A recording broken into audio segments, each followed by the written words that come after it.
Let's try this again.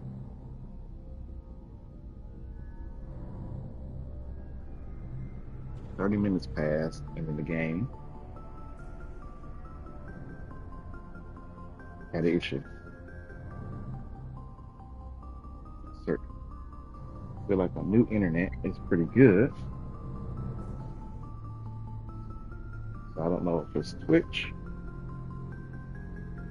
or if it's PlayStation Network that keep disconnecting me. I'll tell you.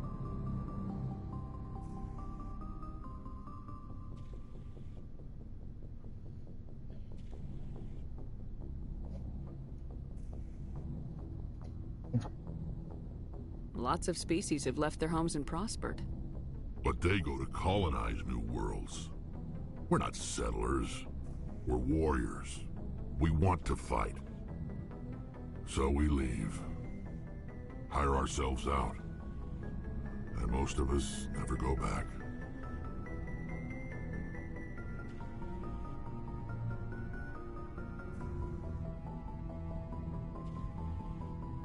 So long, Rex. Shepard. I didn't get to ask what I wanted to ask. So, we've got Saren on the run. It won't be long now. Saren's good, but I'm better. Good. He's rotten. To the core. I could tell as soon as I met him. Why didn't you tell me this sooner? I would have if I thought it was important. I think I'd like to hear about it just the same. This was a while ago. A bunch of mercs were bragging about a job out near the edges of the Terminus systems. They said it paid well and the boss was never around to ride them. They said he was looking for more men, too. So I checked it out.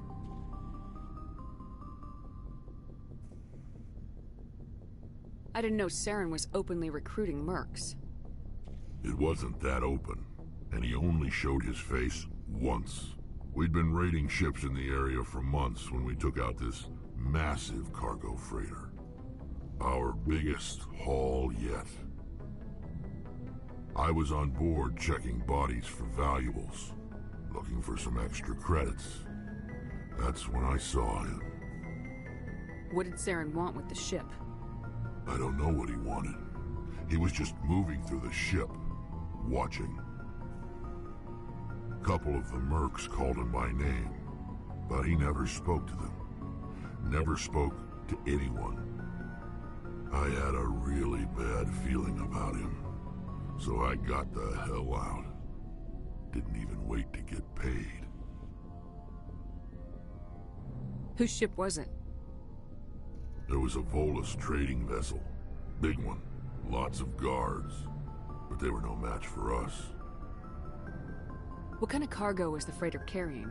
What was Saren after? I don't know. All I saw on that ship was food and medical supplies. There were some basic weapons, but nothing big. If there was anything of value on that ship, I didn't see it. That's why I didn't mention it sooner. That's the only time you saw him? Yeah. Didn't even know who he was. Still wouldn't if I hadn't joined up with you. But my instincts were right. Every other merc on that mission turned up dead within a week. Every damn one. So long, Rex. Shepard.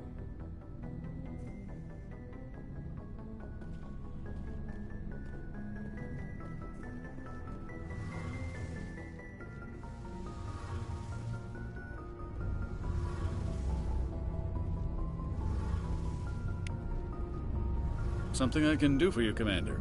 I don't think he got anything new to say. Carry on, Adams. Aye, aye, Commander. Probably might. Oh, hello, Shepard. Are you okay? I don't know. Your ship is amazing, and your crew's been really great to me. Especially your chief engineer. But I just sort of feel out of place. The Normandy runs so smooth it feels like we're not even moving. And the engines are so quiet. How do you sleep at night?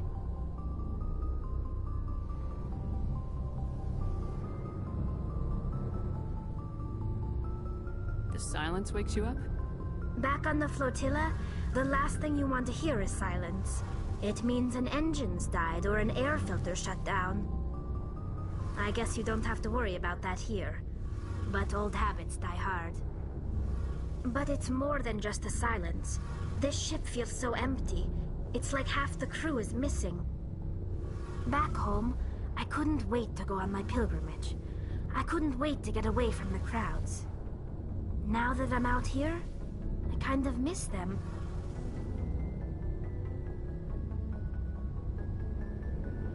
Sometimes we don't appreciate what we have till it's gone. That's true. I'm starting to wonder if that's what the pilgrimage is really about. It's given me a whole new perspective on my people and our culture.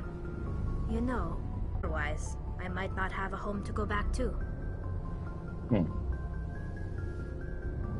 She likes to talk a lot, so let's go ahead and talk about Emporians and pilgrimage and stuff.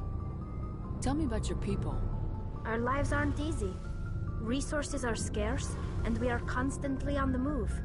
Everything we do must in some way contribute to the continuation of the migrant fleet. There are 17 million Quarians in the flotilla, and each of us relies on the others for survival. The bonds among my people are strong. Unfortunately, we have had to surrender many of the freedoms and civil liberties other species take for granted. What kind of freedoms? Well, it's illegal for parents to have more than one child. If our population grows too much, it would strain our resources to their breaking point. Of course, we also can't allow our numbers to become too few. If our population is in decline, the rule against single births is temporarily repealed. In extreme cases of population decline, incentives are even offered to encourage multiple births, though the Conclave hasn't had to take such measures in nearly a century. That's your government. The Conclave is our civilian branch of government. Each ship can elect a representative to serve on the Conclave and make decisions that affect the fleet as a whole. On matters that affect an individual ship, however, the captain has the final say. It's a tradition that dates back to the early days, when the fleet was governed by martial law. Fortunately, most captains nowadays are smart enough to have an elected council from their crew to give them advice and guidance.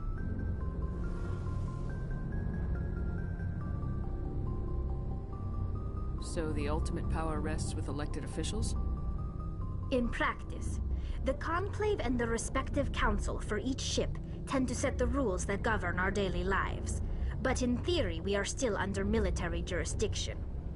The 5 top-ranking military officials in the fleet serve on the Admiralty Board. These 5 have the power to overrule any decision by the Conclave in case of emergency. To do so requires unanimous agreement among the Admiralty, and they can only do this once. After that, the entire board must resign their posts. It's a safeguard that served us well. In nearly 3 centuries, the Admiralty Board has only overruled the Conclave 4 times.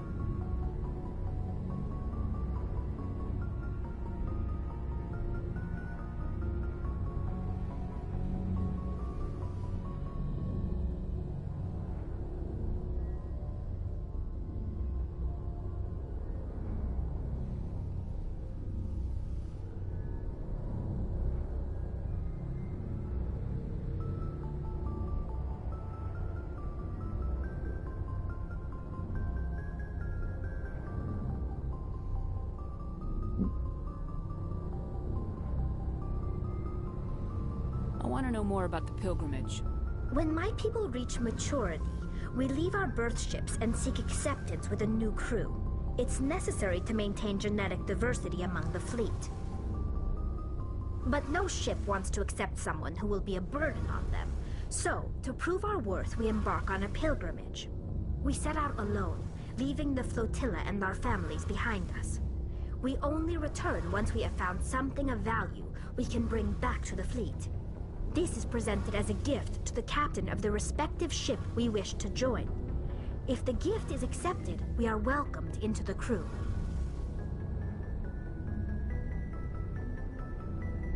Can a captain choose to reject the gift? That doesn't happen often, Most captains are eager to increase the size of their crew. It increases their own standing in our society. Even when a gift is not particularly valuable, the captain usually accepts it out of a sense of tradition. However, there is a stigma to presenting a substandard gift. It's not the best way to make a good impression on a new community. Most pilgrims don't return until they find something worthwhile.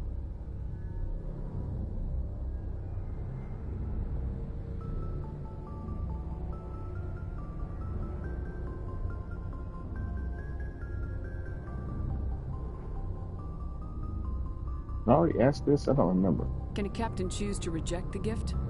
That doesn't happen often. Most captains are eager to increase the size of their crew.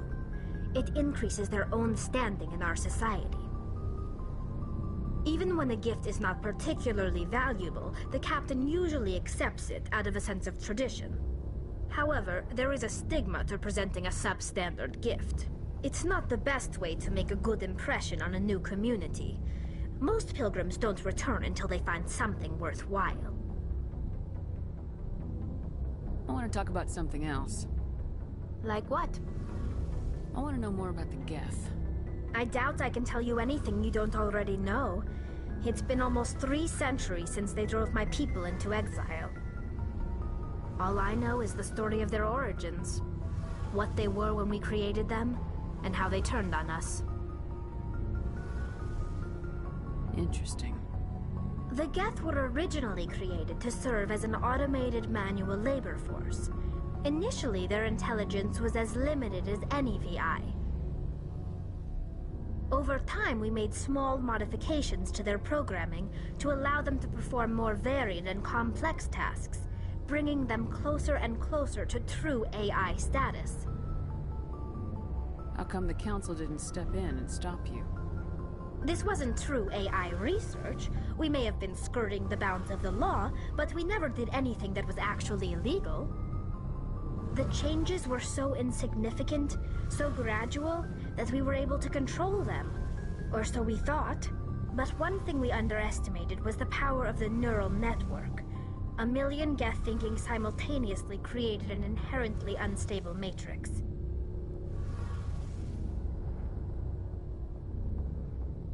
So the Geth share brain power? Many of the Geth's logic systems were designed to work in concert with other nearby Geth. Basically, the more of them you have in a group, the smarter they are.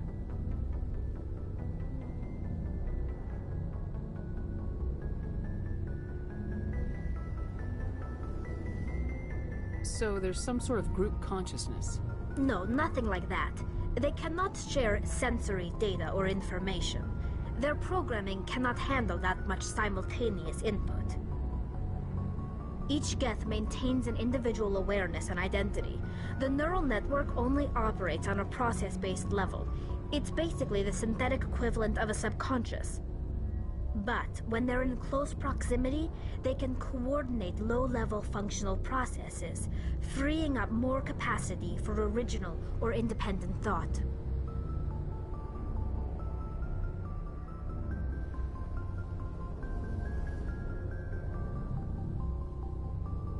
What made them rebel? As we built more and more Geth, their effective intelligence became more sophisticated, more abstract. One day, a Geth began to ask its Quarian overseer questions about the nature of its existence. Am I alive? Why am I here? What is my purpose? As you can imagine, this caused a near panic among my people.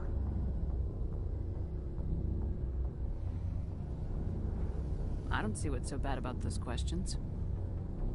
The Geth were created to engage in mundane, repetitive, or dangerous manual labor. That's fine for machines, but it won't satisfy a sentient being for long. The Geth were showing signs of rudimentary self-awareness and independent thought. If the Geth were intelligent, then we were essentially using them as slaves. It was inevitable the newly sentient Geth would rebel against their situation. We knew they would rise up against us, so we acted first. A general order went out across all Quarian-controlled systems to permanently deactivate all Geth. The Geth responded to this order violently.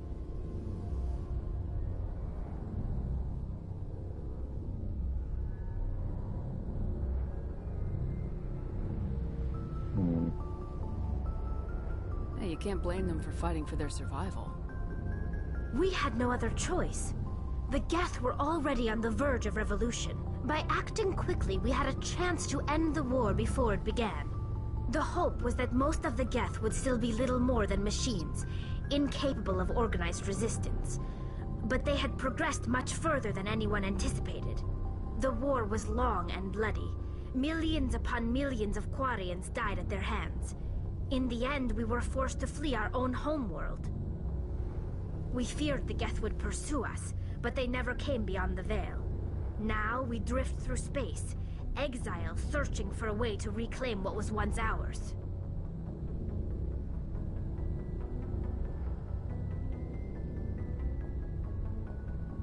It's hard to feel sorry for you. Your ancestors tried to wipe out another species. We made a mistake when we created the Geth in the first place. But we did not make a mistake when we went to war against them. If we had not acted, they would have wiped us out. They're a synthetic life form. They have no use for organics. None. Why do you think they cut themselves off from the rest of the galaxy? Why do you think they've killed every organic being who's ever tried to contact them? I didn't mean to offend you. I'm sorry. I didn't mean to get so worked up. Most Quarians tend to have pretty strong opinions about the Geth. I can see that. I should go. See you later. All right, that's everybody. Let me stop wasting time and let's get to these side quests. Hopefully I can round up most of the ones I got before a certain amount of time, so I won't have to end up doing all those tomorrow when I broadcast the same game.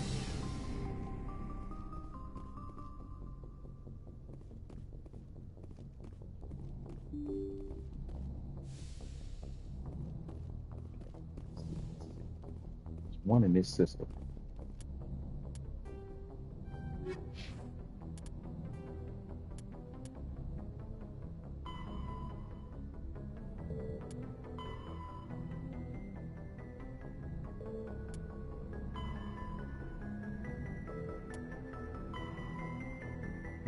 Missing Marines, Sparta system.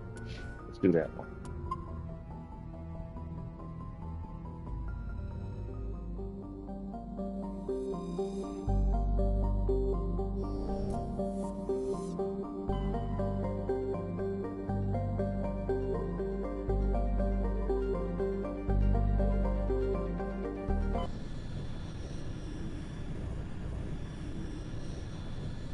Message coming in. Patching it through. Commander Shepard, my name is Nassana Dantius. I have a job for you. I can't say any more in an unsecured communication. If you're interested in hearing my offer, meet me on the Citadel so we can talk in person. I'll be waiting in the Diplomat's Lounge on the Presidium. Got that call already?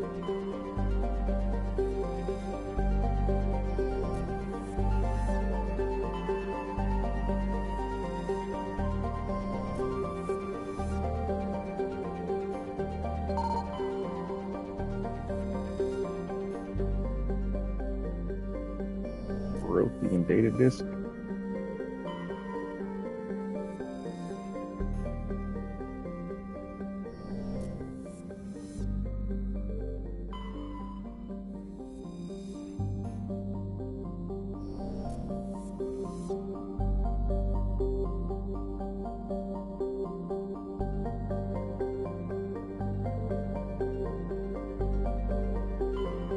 Oh, I already checked this.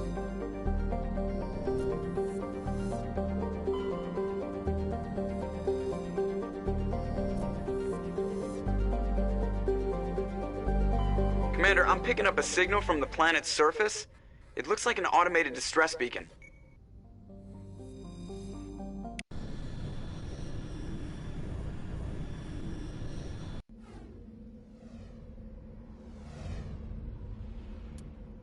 Stick it to Marines, the Alliance.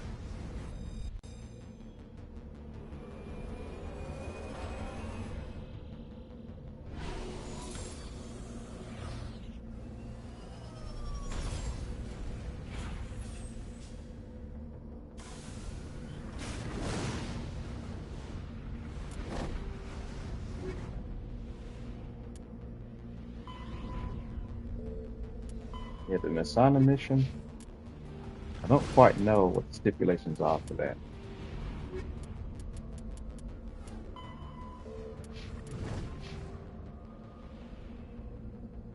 24 points already.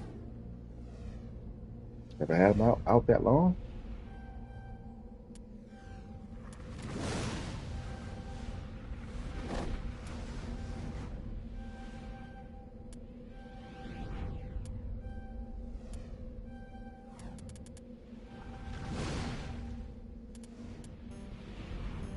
A lot of points.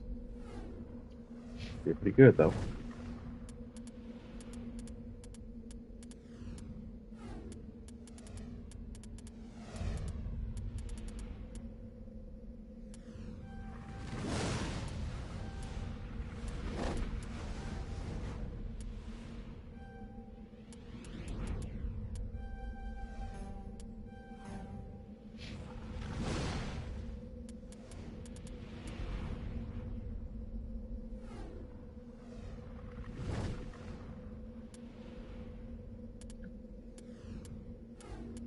Still my first aid skill, so that medicine. I've been using neural shock, though. I don't know. Spectre training, obviously.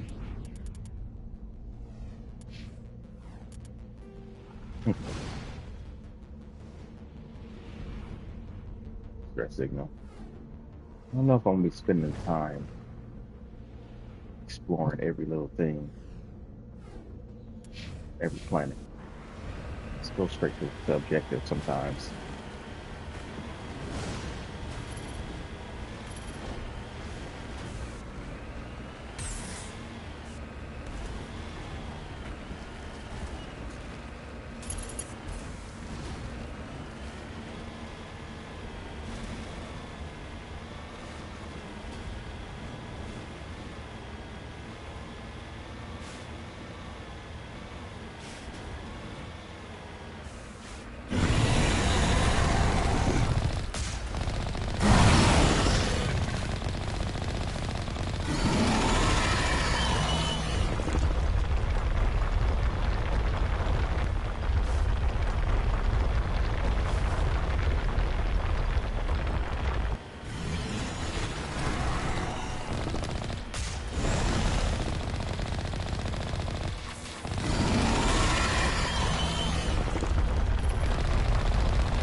Come on.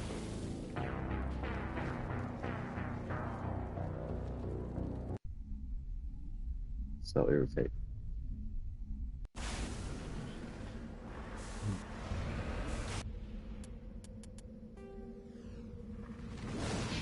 Thresher Moss.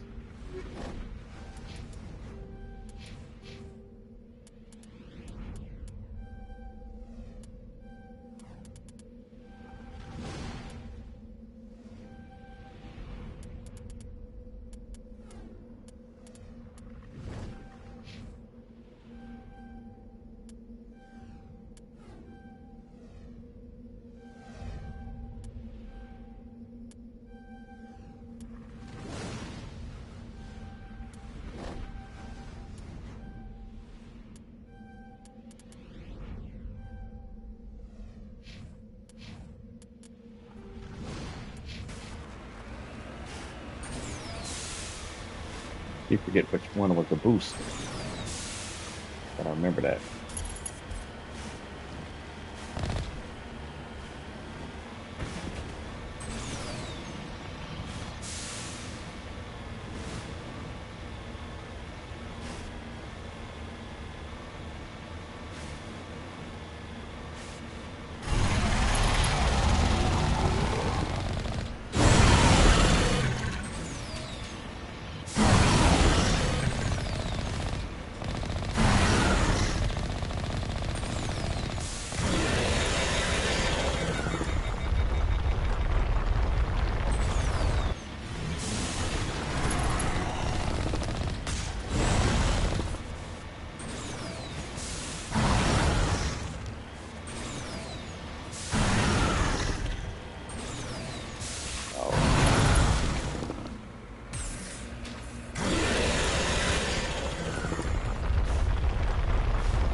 Come on, how's it?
Hate fighting those.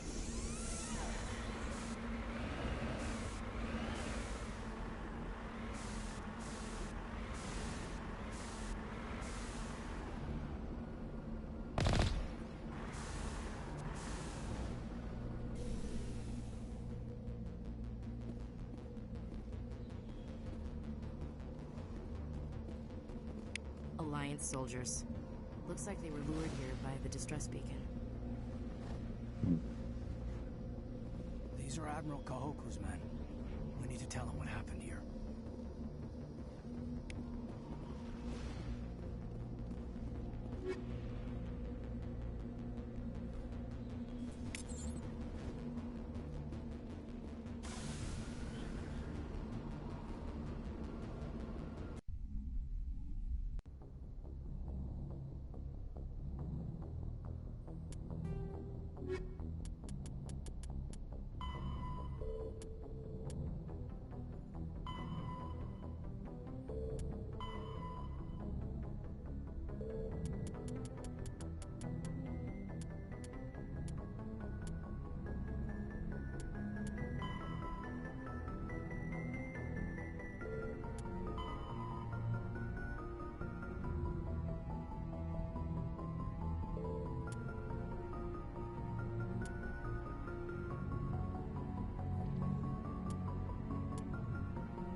Ghost.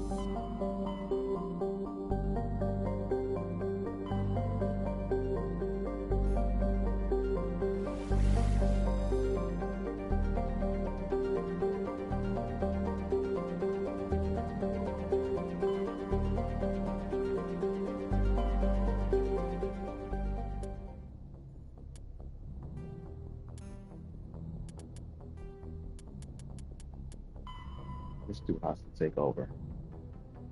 3D scan system, Gemini. This 3D scan.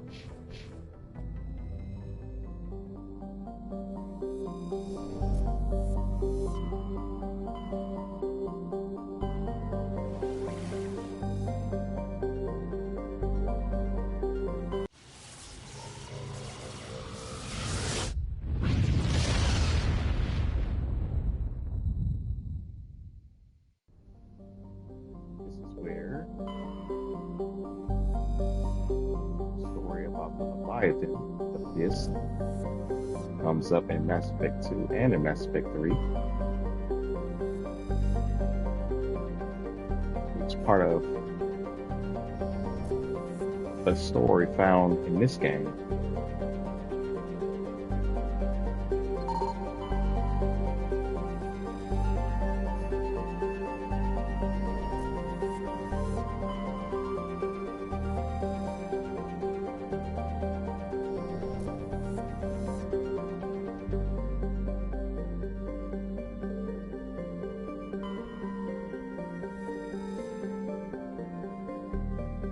Here it is. The planet Jartar. The second paragraph starts. Jartar noted for discovery of the Leviathan of Dis, the apparent corpse of a genetically engineered living starship. The Leviathan was found in the bottom of a crater by a Batarian survey team, estimated to be nearly 1 billion years old. It disappeared after a visit to the system by a Batarian dreadnought 20 years ago. Since then, the Batarians have steadfastly denied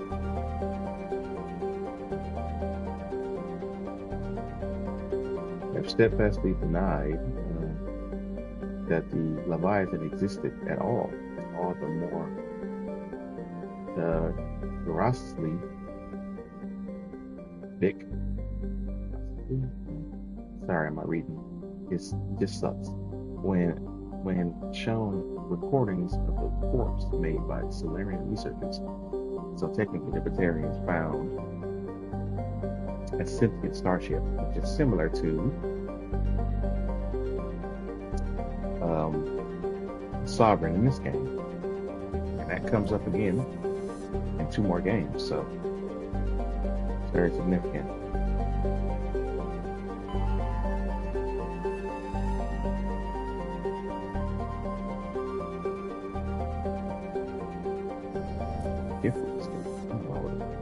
Okay, this is the planet we need to go to.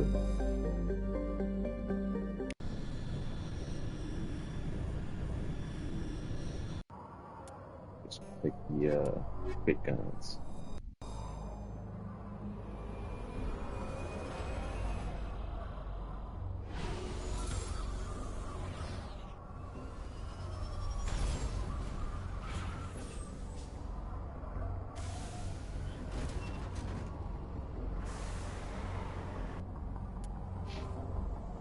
All right, here is.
grab some resources first since they're so close.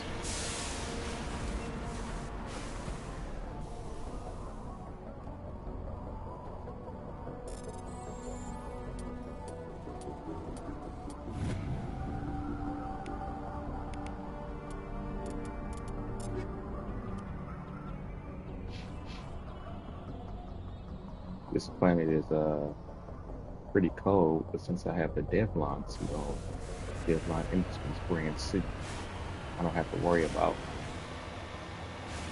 environment hazards at all. Their brown suits aren't the best when it comes to stats like shields and damage protection or biotic protection, but then I guess they're supposed to make up for it by helping you deal with environment hazards. Can't say that it's worth it for the game because you have to fight a lot. Just find survivors somewhere nearby. Like up here.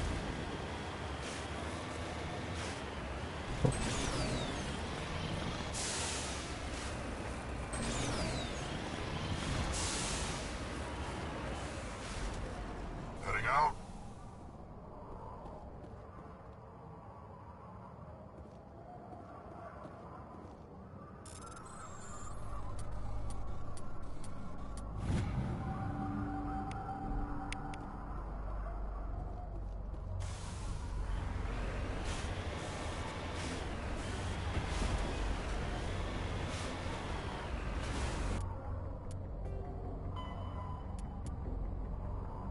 League of One is a pretty interesting backstory for the Solarians. So, before they joined the Citadel Council, the Solarians' most potent military tool was a small reconnaissance team. Their primary training was pedestrian assassination. Never more than a dozen strong, the team was adept at infiltrating the toughest defenses and eliminating all necessary obstacles. Only a few top members of the government and military were privy to the League's identities. League members, who distinguishing garments, held no particular rank. Only evidence of their participation in the League was a small medallion presented to each member upon induction. Secrecy was maintained to the formation of the council in an effort to dispel rumors of Sorry, partners. The Sumerian Union released all classified documents pertaining to the League, which sucks. Decided to be like a black ops agent. They just decided, well, we're going to make allies with these new people. Let's tell them about all our secrets. And these people operating in secrets. They obviously got a lot of enemies that don't actually know who they are. And sucks. The League of One was suddenly exposed to danger of being hunted by enemies of the Solarians. Before any harm could be done, the team mysteriously disappeared. Most assumed this was a covert lie, a convenient lie, to help hide their identities. But a few months later, the inner cabinet was murdered. Though there was no incriminating evidence, it was clear who was responsible. Realizing the threat posed by this rogue outfit, the Special Task Group dispatched a team of hunters. When they didn't return, the STG dispatched 10 of its brightest operators with broad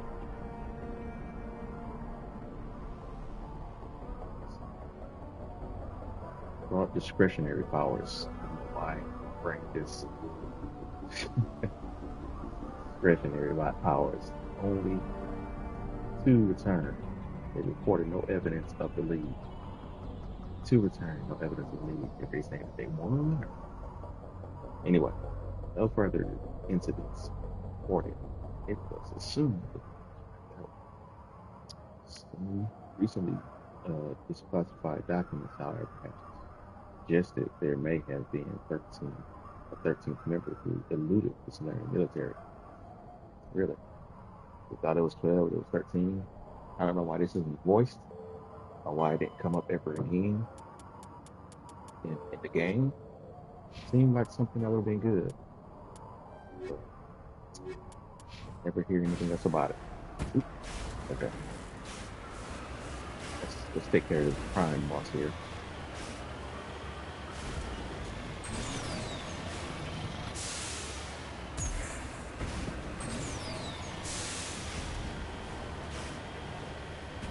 Gotta play it safe since I'm using a new character.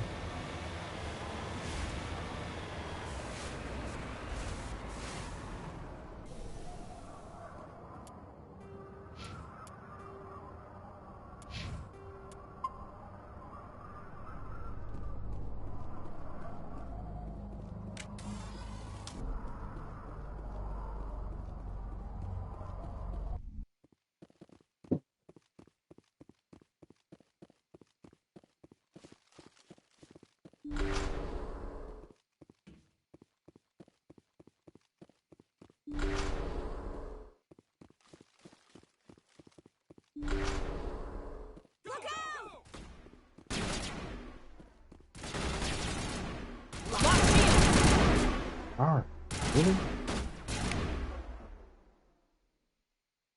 Mm.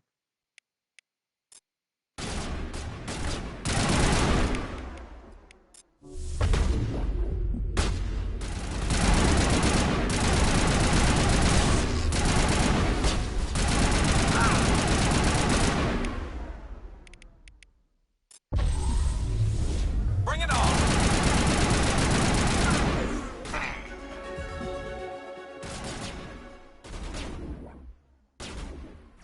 That was careful. I will destroy you. Too used to using Shields down. Rex up there. Yes, really?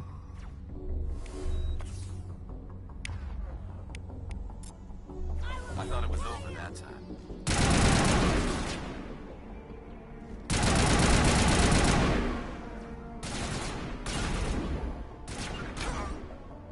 Ah.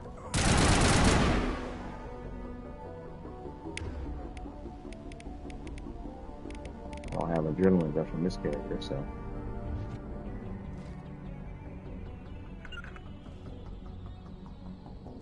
Where the heck is Rex? There he is.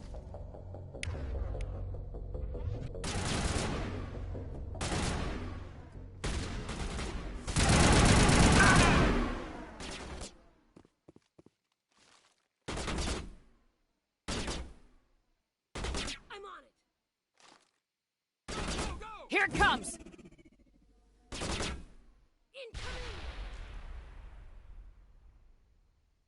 Seriously, I swear they hit that Peter in the face.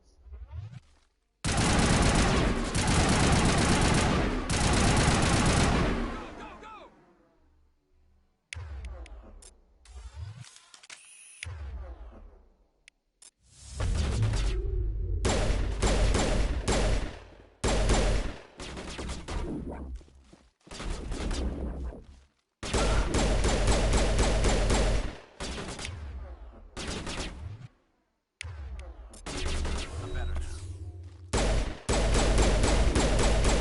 Can't see him.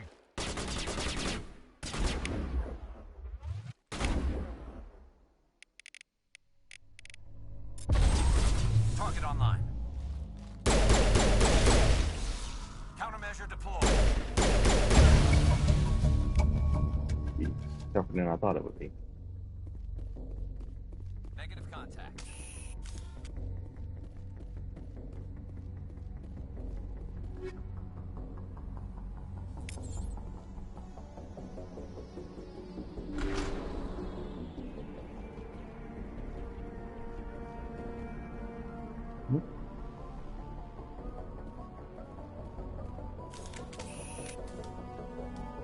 Dang, thing is broken.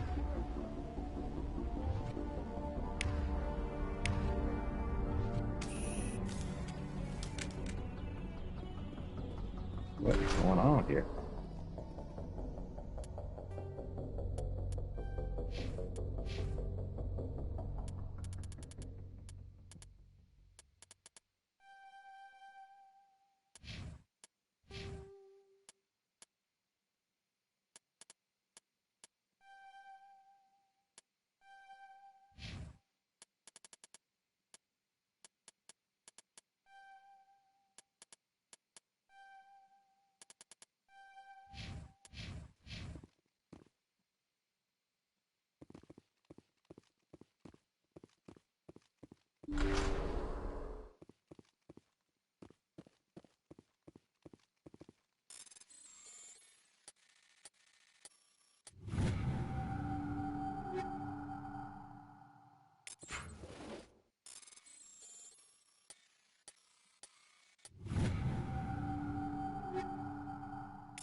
out how you have to have the right another level of the decryption in order to Good to go.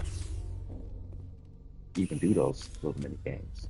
You figure if the decryption is high enough, it'll go automatically, whether you had a deal or not.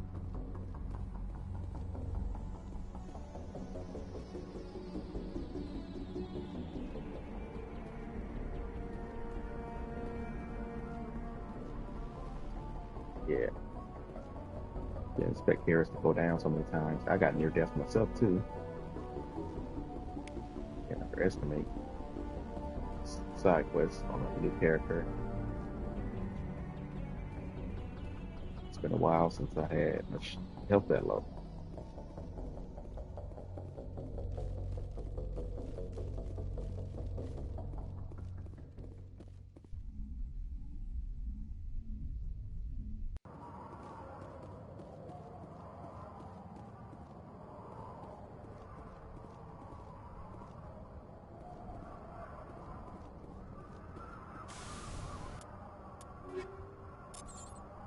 Check equipment again every time I get new stuff.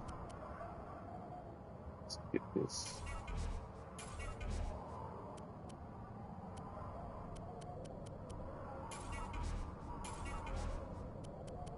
Some of this I might want to sell.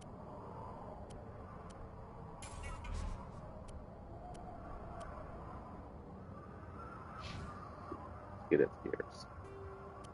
Each should have better side.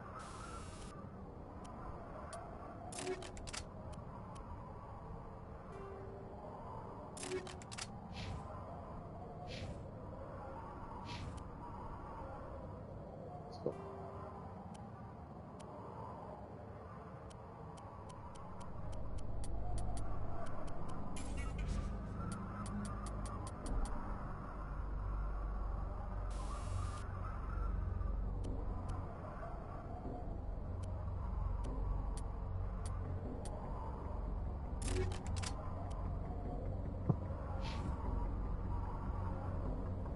with Rex, get a decent shotgun. Pistol. Doesn't matter. Either one of them.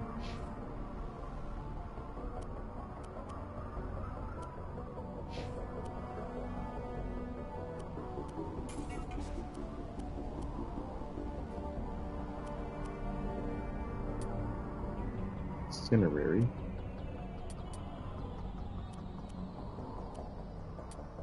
Fusion has pocket damage. That's higher level, so let's go ahead and try that for a little bit. I need better armor, that's for certain.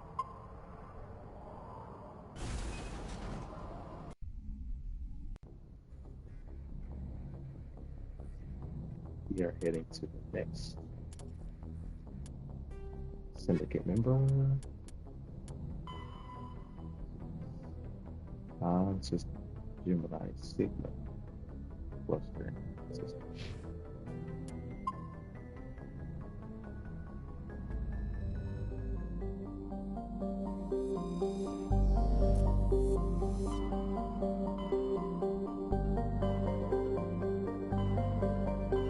Gemini.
Gonna take Rex again.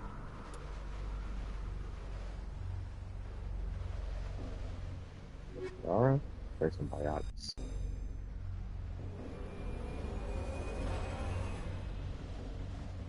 It's another one of these crime bosses.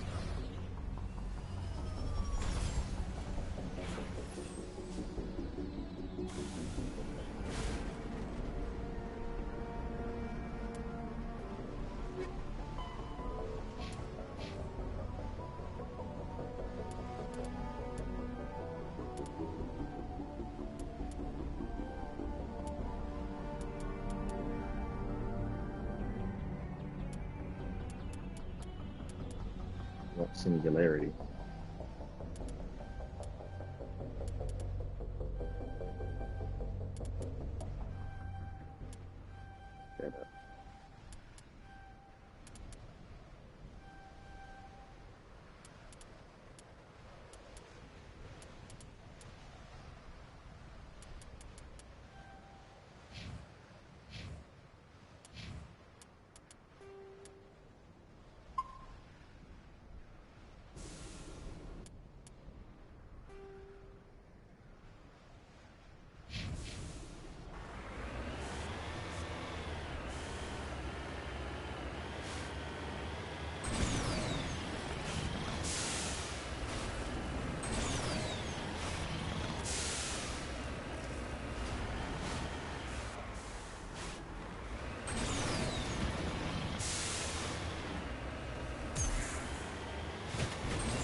Maybe a threat on this planet, but if I can avoid it.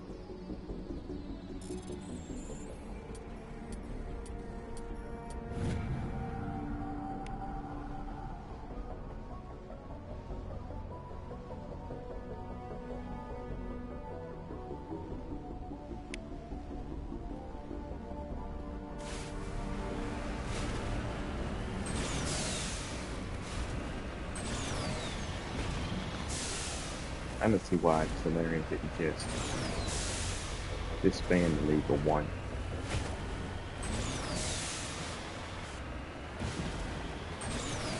Instead of closing their secrets.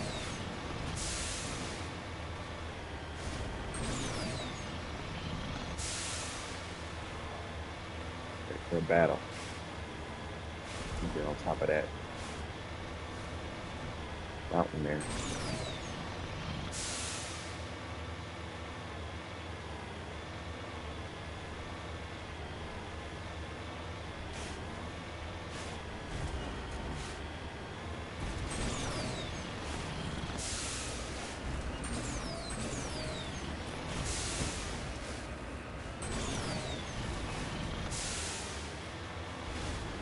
Turrets.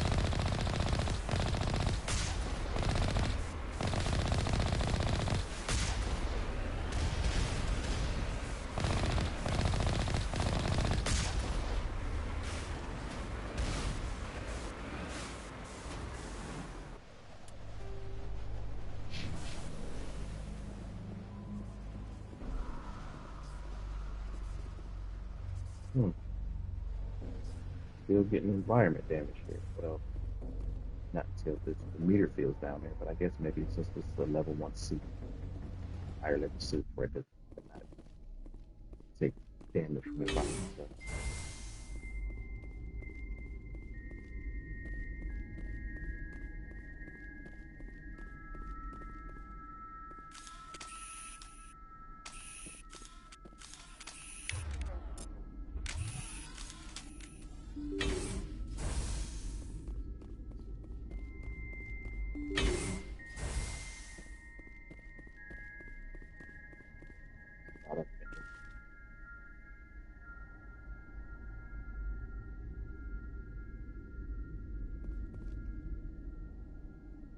That's what we are. Just run right out there.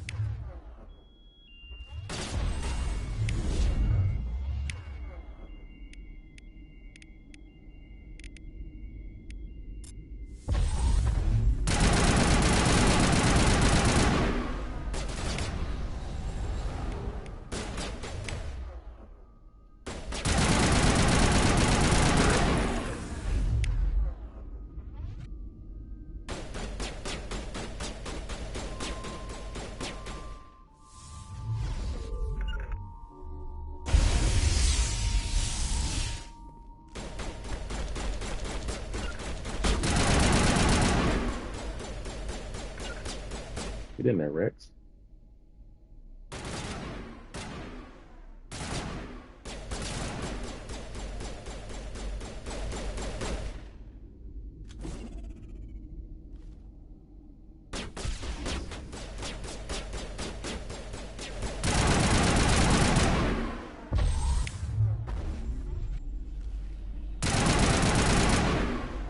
That's what they are. Now let's wipe out the rest.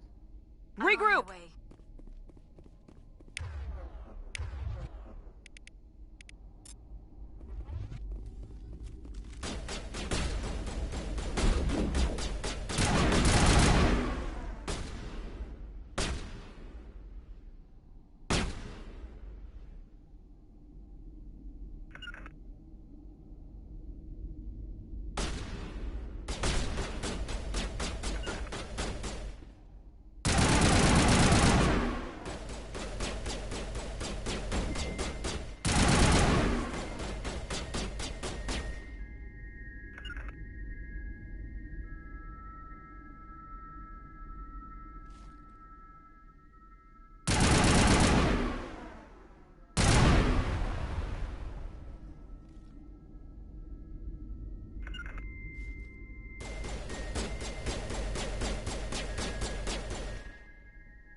Hey, we got some new equipment.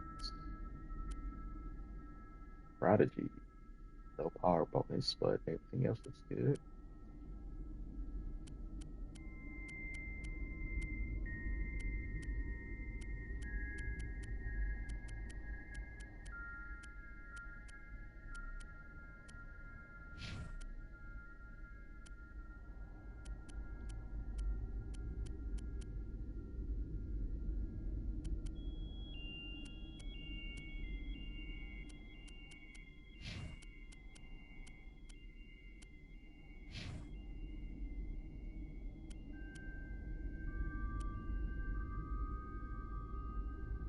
Definitely need her to get a better pistol.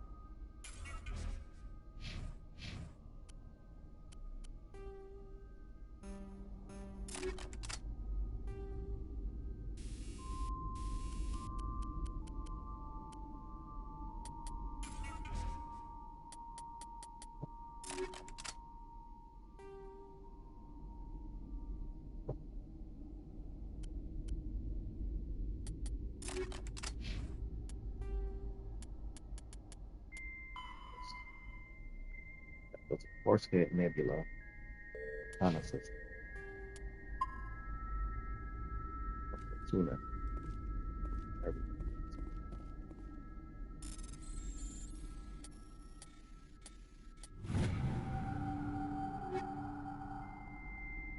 Heavy armor. Rogan Phoenix armor.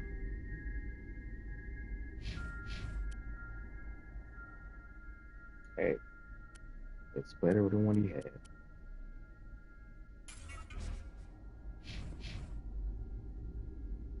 You look fabulous, Rex.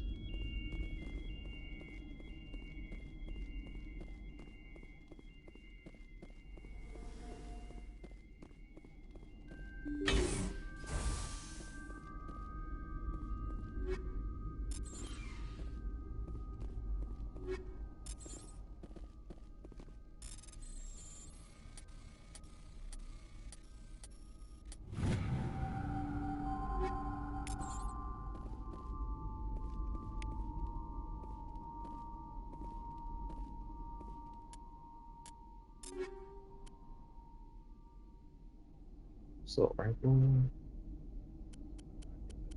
Let's get his up on the rest.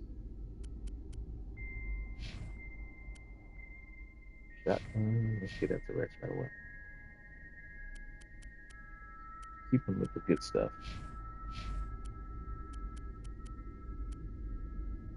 Pistol. Sniper. Harris has a better one than that.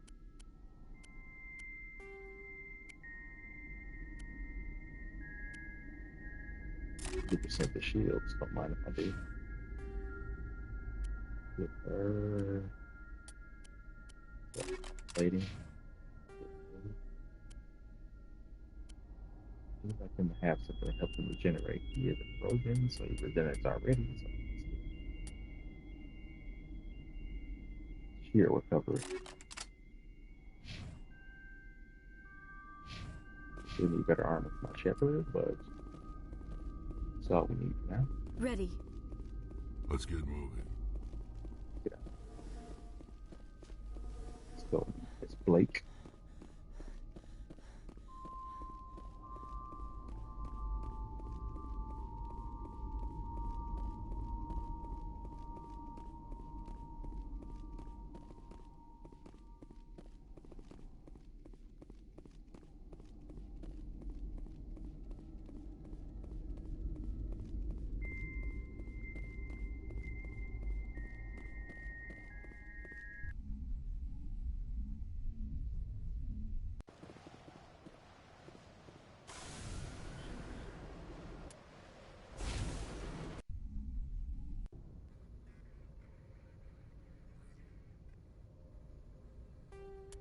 Got to keep saving.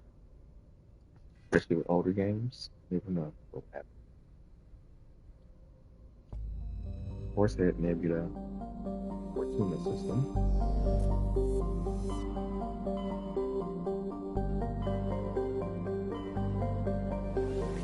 Same system as Bavaria.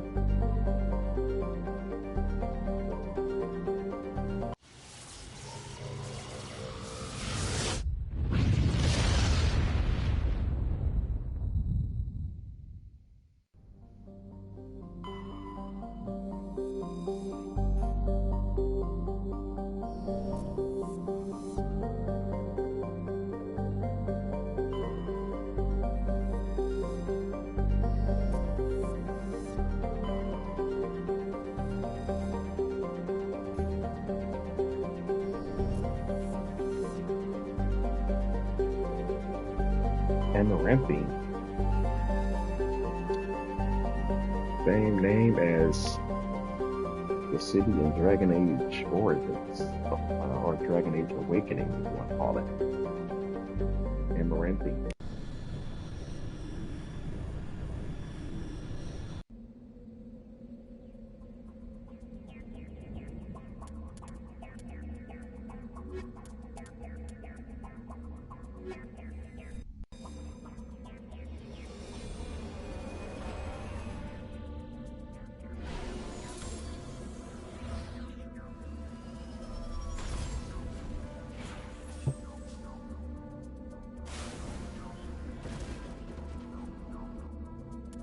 Hopefully,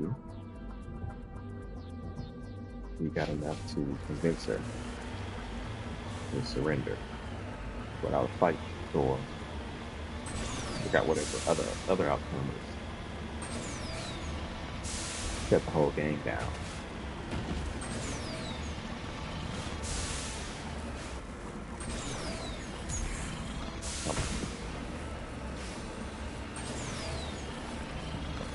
Anthem.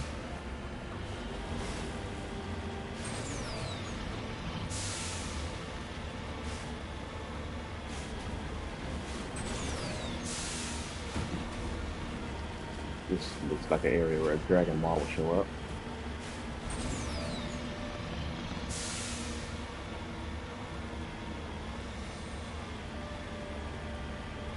Thresher Maw. Did I say Dragon Maw? Thresher.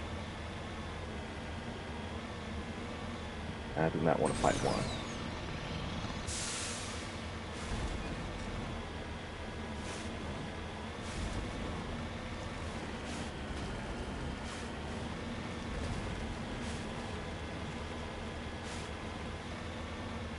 we go.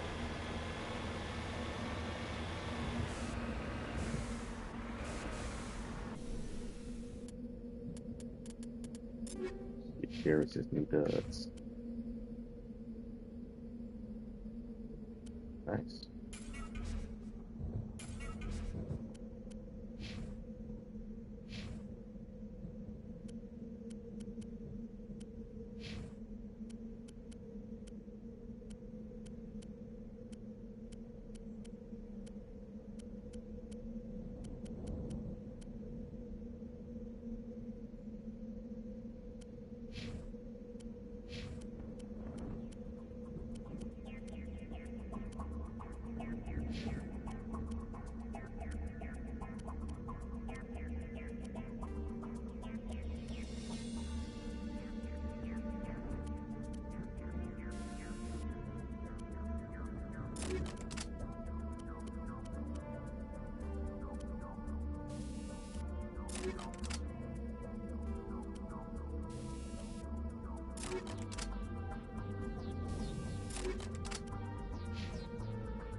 Hello again, Commander Shepard.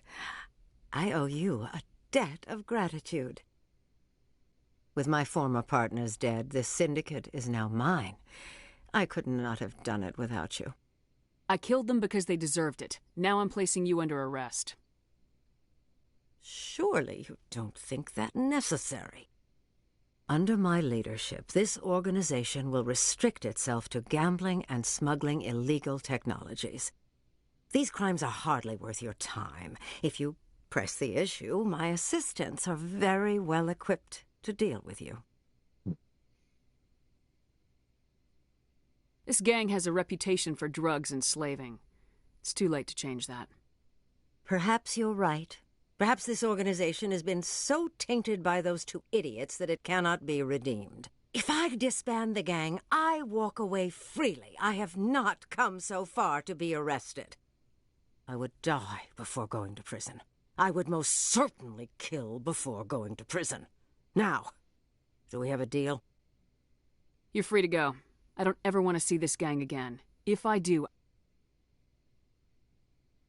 You won't. I'm not so foolish as to break my word to a Spectre.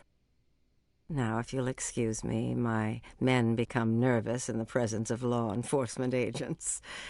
Goodbye, Shepard. Right. Let's see if we can loot the place. I'm going to save first just to make sure I don't have an issue.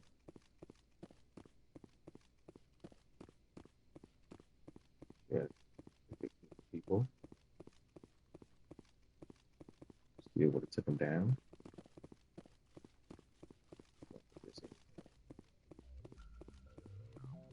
Since it's the option of life.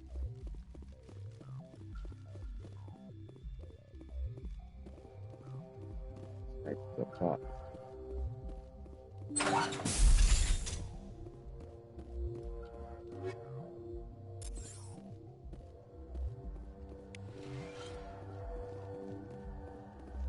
Description too low.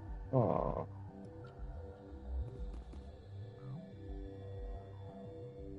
Oh, these are quasar stations. What are these? That irritates me.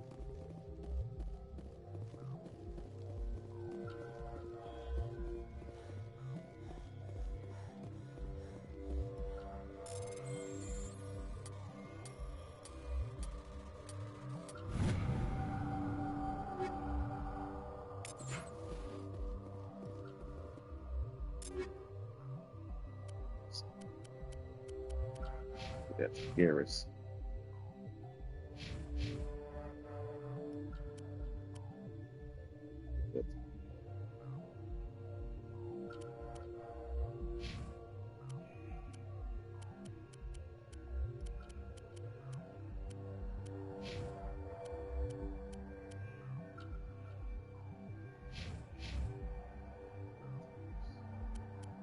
Keep him with the best sniper weapon.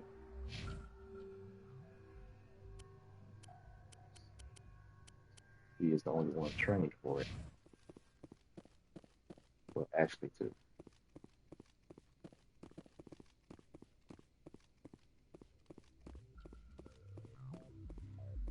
Right, I'm done inspecting your base here. Guys, make sure you expand, like I said, and have a nice day.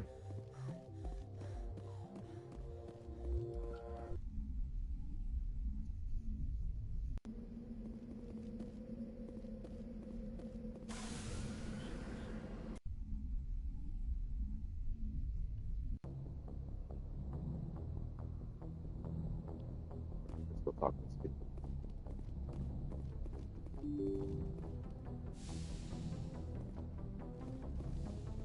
No, Rex and Garrus might have new things to say, but I don't know about the rest. They progress. Even if you don't do main quests, the rest you have to do main quests. Except for their personal stories. Do you have some time to talk now, Commander? Of course. Have a seat. We've played it pretty close to the book so far, but we're a long way from backup. We've got some tough calls to make. I'm just saying, try to leave yourself a way out. I've seen what cutting corners can do, and I'd hate to have that happen to you, Shepard. Commander? That's not the appropriate way to address your commanding officer, Lieutenant. Sorry, ma'am. Maybe I got a bad signal. And if you're a... maybe there's someone else you'd rather confide in. Ma'am. All right, Alenko. Off the record, permission to speak candidly, cross my heart and hope to die. What are you talking about? Dr. T'Soni, ma'am. There's a lower deck rumor that she's, interested in you as more than a source of Prothean data. She's a very interesting lady. To my, tastes, but, I never claimed to be big on alien culture. You seem awfully worried about my personal affairs. It's just that we don't have much downtime these days. I like being around you, but I don't want to take up your personal time. Look, there's nothing between Liara and me. What's the real issue here, Kaidan? You're right. Sorry. It wasn't, Liara's not my main concern. I'm not questioning any decision you've made, Shepard. Let me be clear about that. It's just my experience that once someone lets something slide, it tends to pick up speed. You get my meaning? Talk to me, Kaidan. You got a little black rain cloud sitting over your head. I'll try to keep the deck dry. You know the records about the biotic training out on Jump Zero? Mm-hmm. They're all classified. Because the Alliance made mistakes. After first contact, Kinetics was set up to track Element Zero exposures and develop implants for humans. Once we had an embassy on the Citadel, Kinetics could bring in experts instead of taking it slow. Is there some reason we couldn't learn it on our own? They didn't know where to start. Hell, it took a couple of years to even link biotics and Ezo. Forget trying to get the kids to move stuff. They had trouble just helping them not break their own limbs. And their choice of teachers didn't help much. The only experts would have to be aliens. Dead on. Turians, actually. That's why Kinetics kept it a secret. They were afraid of what people back home would think, asking the Turians for help when we just fought a war with them. The Asari would have been more acceptable than the Turians. Yes, but the company didn't go through the Citadel. It would have made Earth look weak, so they discreetly hired some Turian mercenaries. The Asari would have been more acceptable than the Turians. Yes, but the company didn't go through the Citadel. It would have made Earth look weak, so they discreetly hired some Turian mercenaries. I'm sure Kinetics did what they thought was best. It wasn't best for us. They brought in an ex-military Turian named Commander Vernus. To introduce himself, he liked to say, "I was at the helm of the dreadnought that killed your father." Well, I told him my dad wasn't in the war. He'd retired to Vancouver. My family had an inland home that matured to new beachfront. Vernus had it in for me after that. He cut corners, pushed hard. I mean, you either came out a Superman or a wreck. A lot of kids snapped. A few died. The point of all of this this, I guess, is that when you cut corners, it's not always obvious who pays for it. So why are you telling me this? Is there something I can do to help you get over it? I'm 32, Shepard. You don't serve as long as I have without coming to terms with yourself. You also learn that if someone is special to you, you help them. Try to keep them from making mistakes. Special, huh? If I'm out of line, just say the word. You're not out of line, Kaidan. But there are regs. I get you, Shepard. I don't make a habit of complicating the chain of command. Just think about what I said. We'll talk later, Kaidan. I'd like that. Yes, we are too.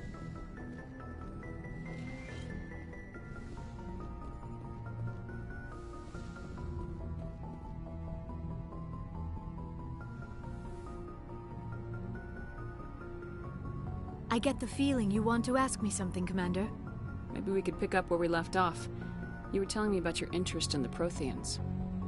Actually, I think I was talking about my interest in you, and making a fool of myself in the process.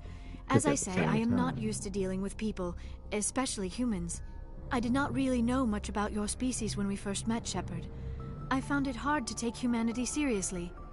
Your kind always seemed so rushed and high-strung. We don't have the luxury of time, and Asari can live for 1,000 years. We're lucky if we hit 150. That is true. At first I thought that was a weakness of your species. After spending time with you and your crew, however, I think it may actually be an advantage. You humans are creatures of action. You pursue your goals with an almost indomitable determination. It is an admirable trait, but also an intimidating one.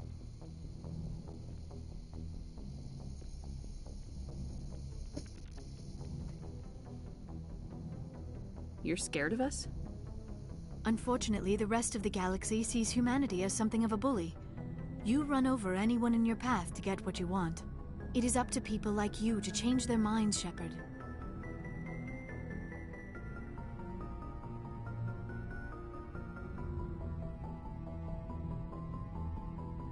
I'm doing the best I can, Liara. There is a reason the Council chose you to become a Spectre. They saw something special in you. The best of what humanity has to offer. I looked into your history. I know what happened on Akuz. The fact that you survived shows a remarkable strength.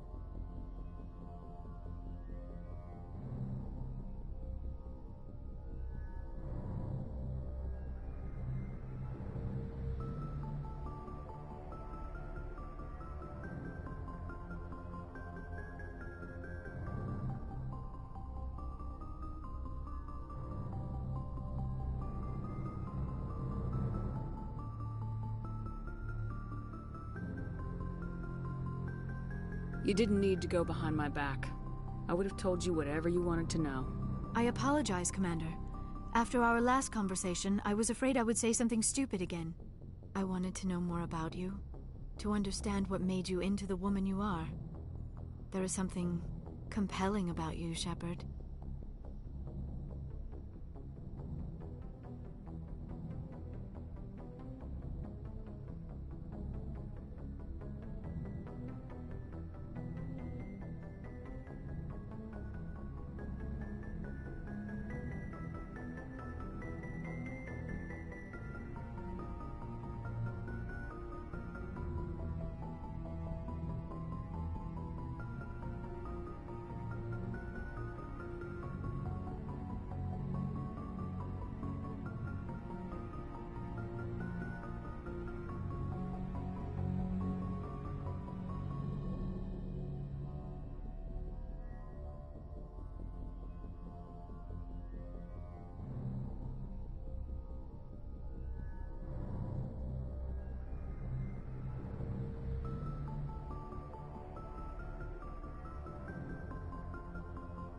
Are you sure you're interested in me, or is it my visions of the Protheans?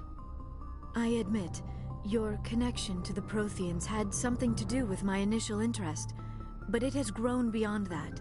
You intrigue me, Shepard, but I was not sure if it was appropriate to act on my feelings. I thought there might already be a relationship between you and Lieutenant Alenko.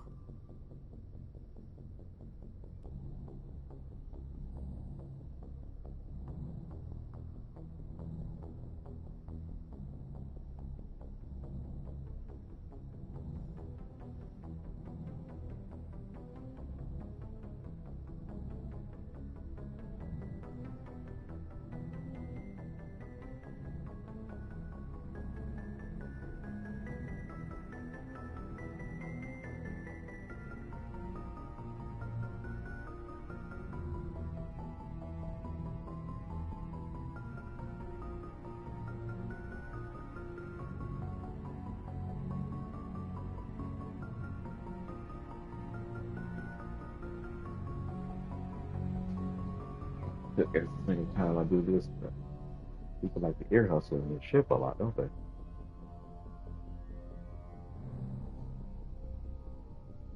You're a female. Definitely don't have a problem with that. I care about Kaidan. A lot. I thought so. Still, I feel as if there is also some attraction between us, Shepard.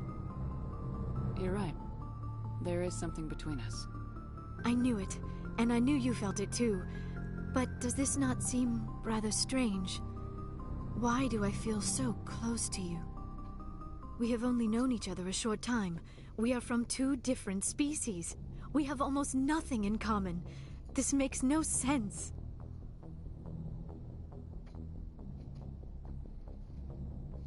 Being a little dramatic. These things never make sense. They just happen and we get swept up in the storm. You make it sound so chaotic, so dangerous. I'll keep you safe. I am not looking for a protector. This is all a bit overwhelming. I am not used to this. You. I need some time. Take all the time you need, Liara. I'll be here.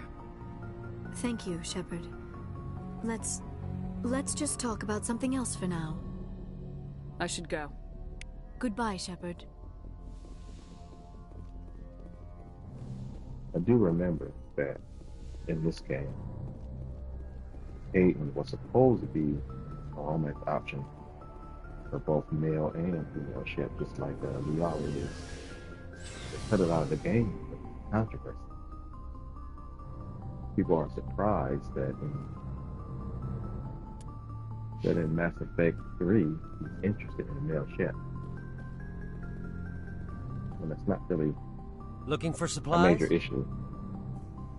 At least it wouldn't have been if they would have left it in this game. Let's see what you got. You bet, Commander.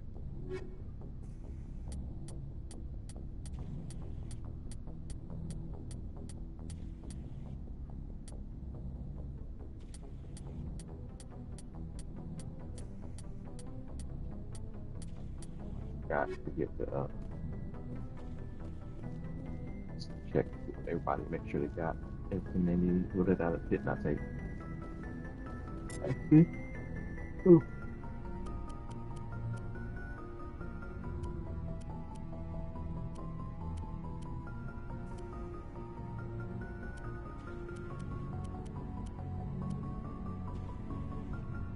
Can't wear this yet. Probably because I need to level her up. I took her out for a bit.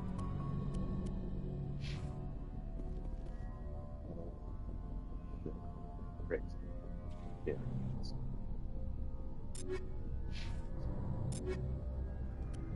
Some of these other weapons. No, they're not going to use them.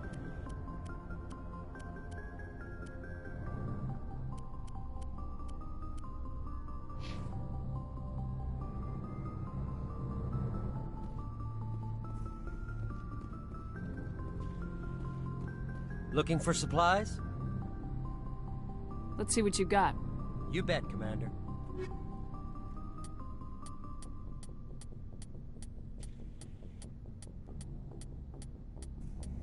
Bottom.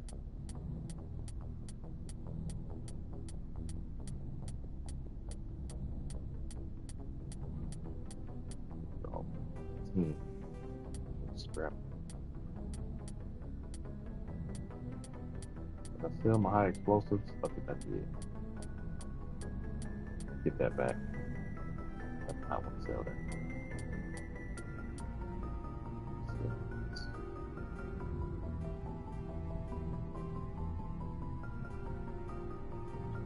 Sell everything.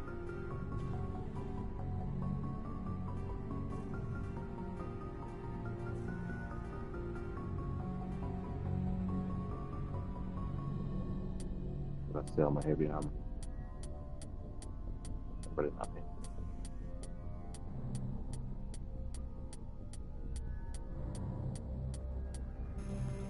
Put that in. Nope.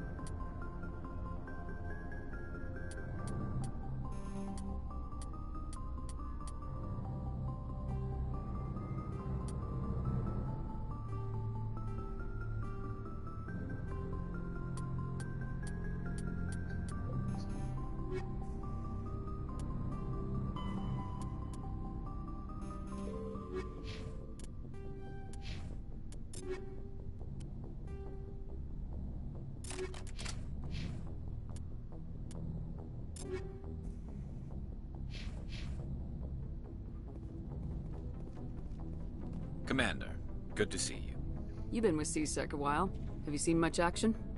Well, not as much as you, but yeah, I've seen some interesting things.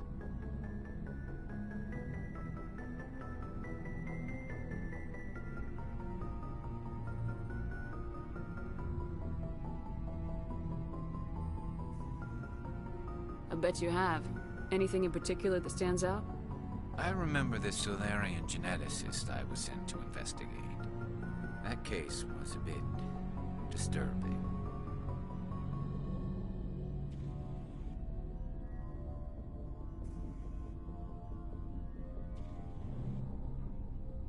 What happened? Why were you investigating him? I was tasked with tracking black market trade on the Citadel. Most of it harmless, nothing I needed to pursue. But during the course of my investigation, I noticed an increase in the trade of body parts, organs mostly. We usually get a few of those, but not the numbers I was seeing. We weren't sure if there was a new black market lab or if some freak was harvesting organs from citizens.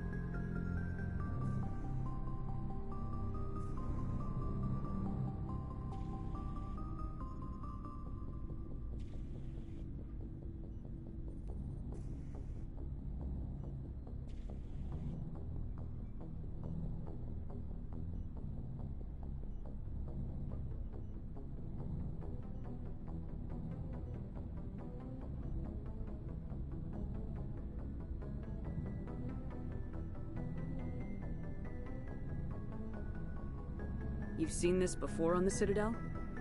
Every so often, some lab sells unwanted parts through the black market, but they're not as bad as the psychos. I remember this one Elcor diplomat we caught in my first year on the job. He was hacking people up and selling their organs, had the station in a bit of a panic. But this case wasn't that clear-cut. Turns out there was more going on than we first realized.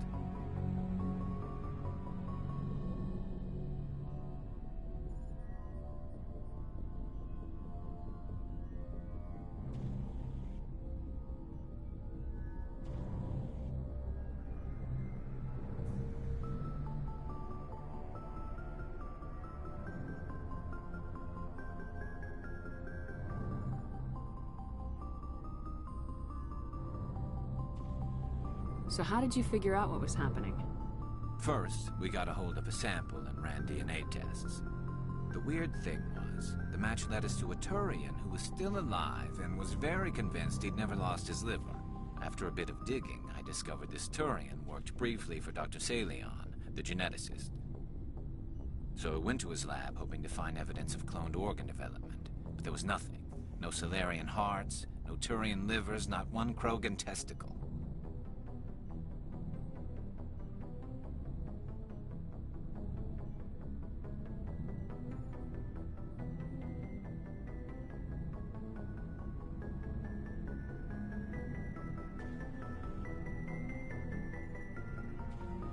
You're kidding, right?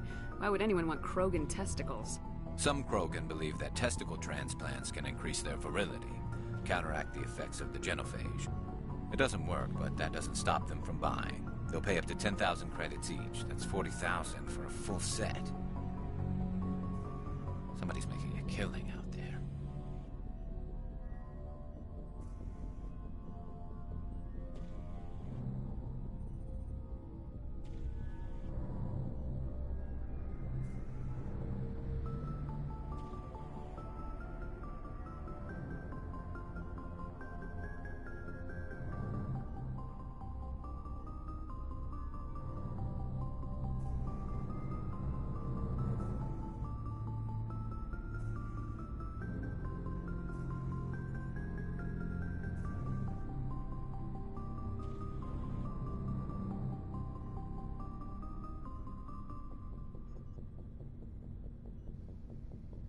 I like how they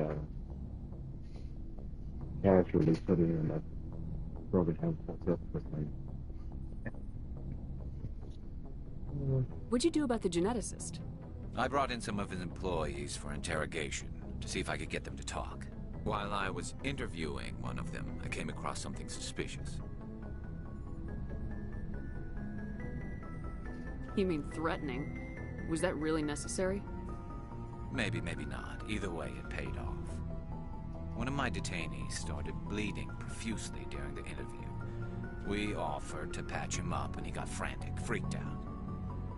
I ordered a full exam to find out what was going on. Our medics found incisions all over his body, some of them fresh. That was our big break. These people weren't just Dr. Salion's employees. They were test tubes. Walking, living test tubes. He was growing parts inside these people? Exactly. He cloned their organs right inside their own bodies. Then he harvested them and sold them off. Most of the victims were poor. He'd pay them each a small percentage of the sales, but only if the organs were good. Sometimes an organ wouldn't grow properly, so he'd just leave it in them. Most of them were a mess, but only on the inside, hidden so nobody could see it. I hope he got what he deserved. That's the worst part. We never caught him. Why not? What the hell happened? He ran, blew his lab, grabbed some of his employees, and headed for the nearest space dock. By the time I found out, his ship was already leaving. He threatened to kill his hostages if we tried to stop him. But you went after him anyway, right? I ordered Citadel Defense to shoot him down, but CSEC headquarters countermanded my order. They were worried about the hostages, worried about civilian casualties if the ship was destroyed so close to the Citadel. I told them those hostages were dead anyway. He just used them to make more organs. But they wouldn't listen. It's not worth the risk. You pursue the vessel and disable it. That's the best choice. They sent the military after him, but he got away just the same. Yes, they did. I went to Palin and told him what I thought of him and his policies. He said if I didn't like it, I could quit. Well, I almost did.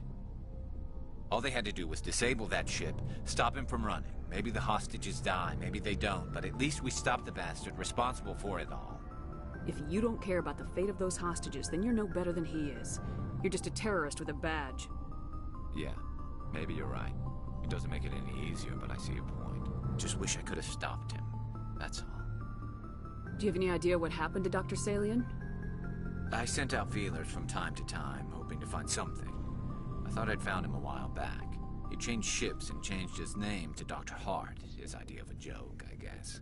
I told the military, but they weren't convinced it was him. I got the transponder frequency for his new ship, but I just can't get anyone to check it out. I'll check out the coordinates when I get a chance. I was hoping you'd say that. But Commander, take me with you when you go. If it's Salion, I want to be there when you find him.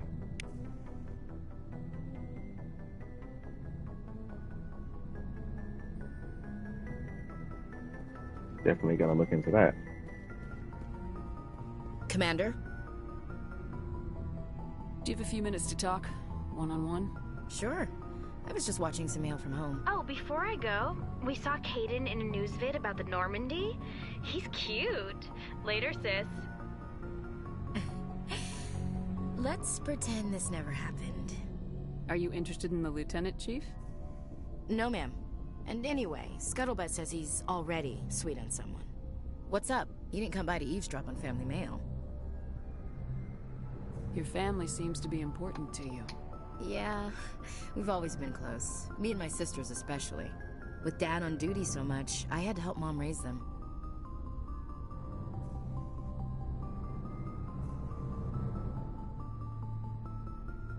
Did your father serve with the fleet? Yeah, took any crap posting he could get that offered space time. You know what? He worked his ass off trying to get recognized, but he never made it above serviceman 3rd class. He was real proud when I made Chief. First thing he did was salute.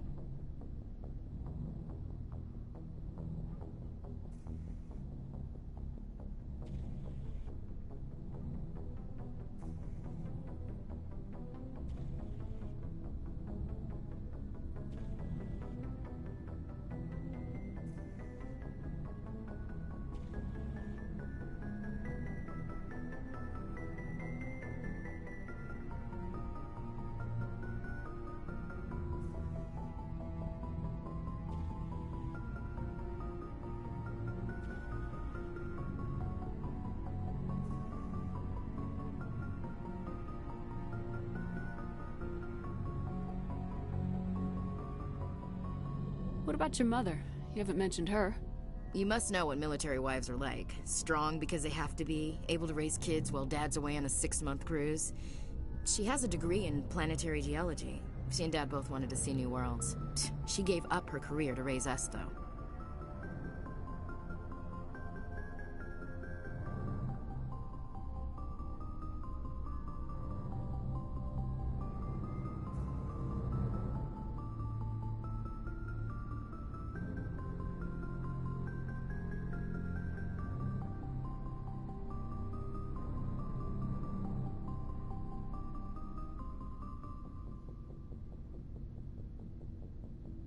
You have more than one sister? Sounds like a big family. Yeah, I'm the oldest, then Abby, then Lynn. Sarah's the youngest. She's still in high school. With 4 girls, Dad used to say he felt more outnumbered at home than on maneuvers.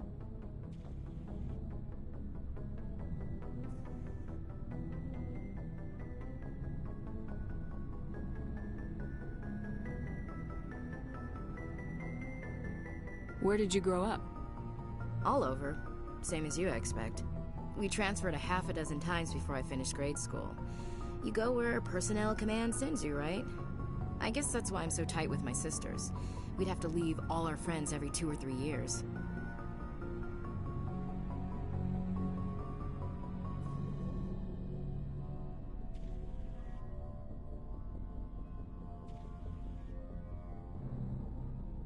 I was an only child, but I get the idea. At least one of my parents was always on duty. Yeah, military families, eh? With schedules like that, it's a wonder we ever have kids anymore. Things were tense between Sarah and me for a while. Then we bonded. Sounds like a story. Feel like sharing? Sarah got herself a boyfriend who wanted to go faster than she did, Mike. I didn't think he was a bad kid, just pushy. Lynn would send me these worried vid mails, and I'd tell her to relax.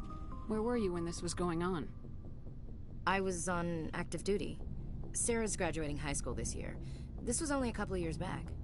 They were on Amaterasu. At the time, I was assigned to Chernobog. Same cluster, but a dozen LY away. Close enough to talk regularly, too far to make it back in an emergency. I couldn't afford a fast packet flight.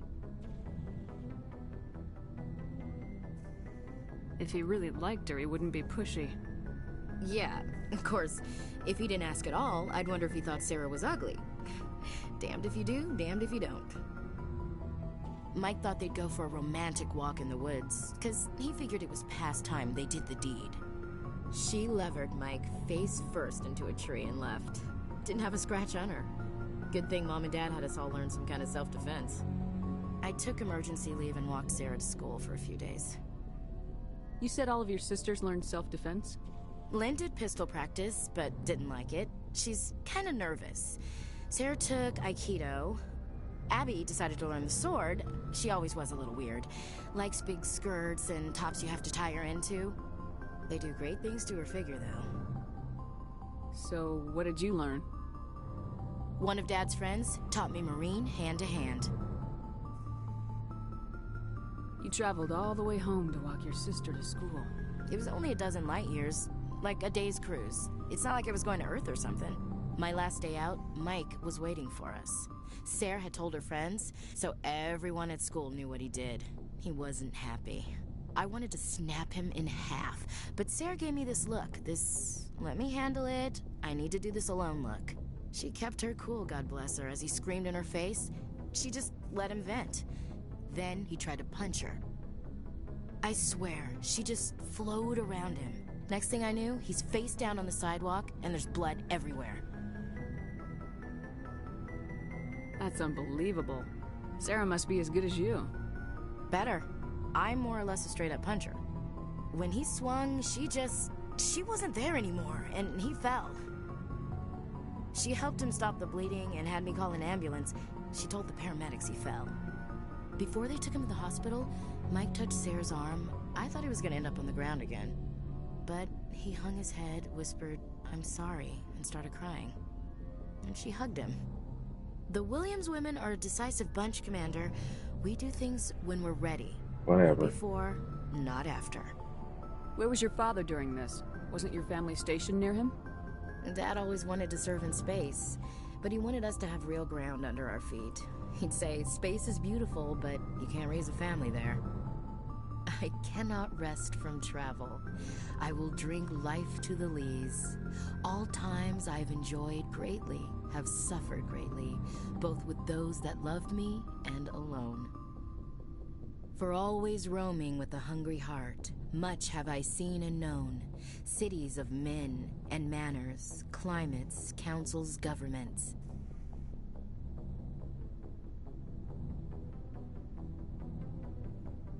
I didn't know you liked classical literature. Ulysses was my dad's favorite poem. Every time he shipped out, he recorded me reading it. He had a dozen versions when he retired. Does he still like it? I sure hope so. I read it to his grave every time I go home. Dad passed on a few years back. He's probably still watching, though.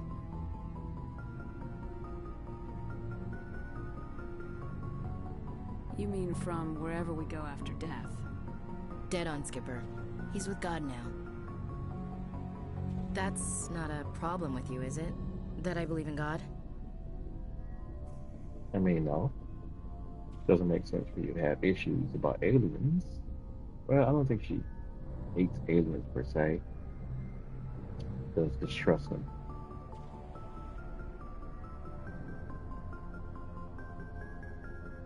Everyone has the right to believe what they want. Says so in the Alliance Charter, only with fancier words. I'm glad you're open-minded about it. I've met a few people who are really weirded out by my faith. Because I work in space, I can't believe in a higher power? Jeez. Hello, have you people looked out the window? How can you look at this galaxy and not believe in something? I should get back to my duties. Didn't mean to take up so much of your time. Probably think about that next time you think about any alien species. Dismissed, Chief. Ma'am. What do you want, Shepard? Why did you become a mercenary? Lots of reasons. Such as? Such as, I needed to get out of our system. I needed to eat. I needed to survive. Why not stay and help your people? I tried to help. That's why I had to leave.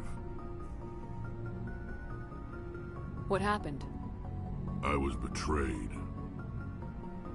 I was head of a small tribe.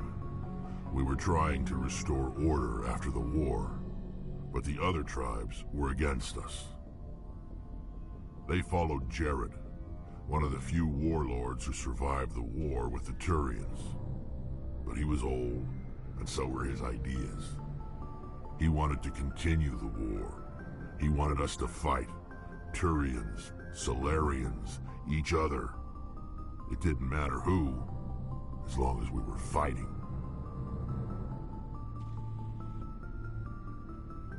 What did you want? I just wanted Jared to shut up, to stop his ranting. I wanted him to stop leading the tribes astray. But he couldn't understand how much things had changed. We didn't have the numbers to go to war. Even if we did, the genophage made sure we couldn't replenish our numbers fast enough. I told them all to forget about war. We needed to focus on breeding, at least for one generation. And for a while, we were getting through. Some of the tribes started coming around. I take it the warlord didn't appreciate that. No, he didn't. He arranged a crush with the tribes, a meeting on neutral ground. He wanted to talk. We met at the Hollows, near the graves of our ancestors. The skulls of our dead laid bare to remind us where we come from, and where we all go.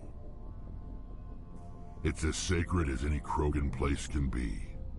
Violence is forbidden. Sounds like a trap to me. You must have suspected as much. I did.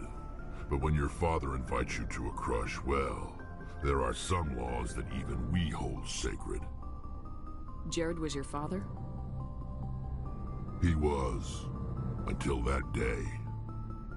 We talked, but we didn't get anywhere. When it was clear that I wouldn't join him, he gave the signal. His men leapt from the graves of our ancestors like Krogan undead. The few that were loyal to me died quickly. I escaped with my life, but not before I sank my dagger deep into my father's chest. That is why I left, and that's why I'll never go back. You must have family other than your father.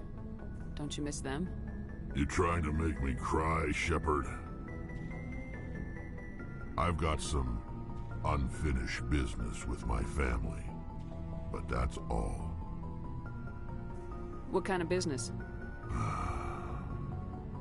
Before I left, I made an oath to my father's father. I swore to recover my family's battle armor. It was taken from him after the uprising.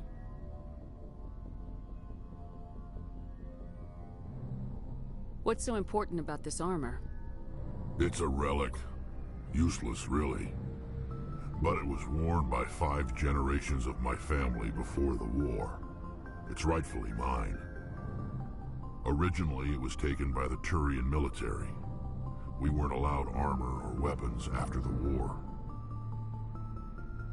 Now, it's in the hands of Ton Actus, a Turian scum who collects relics from the war. He's made millions selling Krogan artifacts that were stolen from my people. He's got several bases where he stores his goods, all fortified and guarded. I just don't know which base has my family's armor. Just tell me where to start looking. I'll upload the data to your nav system. But Commander, I want to be there when you find him.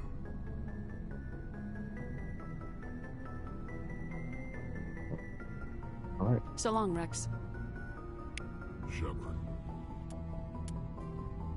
All right, so we got Rex's quest, and we got Garrus's quest. Gotta do those right away. Garrus is first. It's a more precise location. Airport Verge, captured system.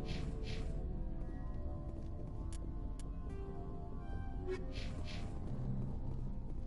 talk to Ellie.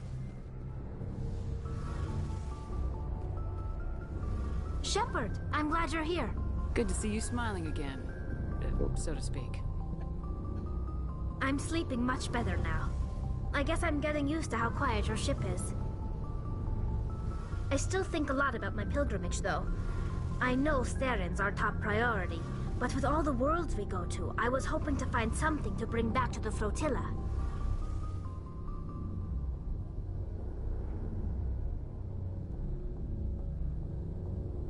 We've still got a long way to go. You'll find something to take back. Yes, but it cannot just be some derelict ship my people can use for salvage. It has to be more than that. There's a lot expected of me. What's so special about you? It's my father. He's the senior member of the Admiralty Board. He's one of only 5 people who can overrule the decisions of the Conclave for the good of the migrant fleet. My father is responsible for the lives of 17 million people. Our entire race is in his hands, and I'm his only child. So are you some kind of heir to the Quarian throne or something? No, it doesn't work that way. My father's position isn't hereditary. I'll probably never serve on the Admiralty Board myself. Officially, I'm just the same as any other citizen.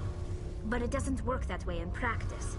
People have always treated me differently because of who my father is.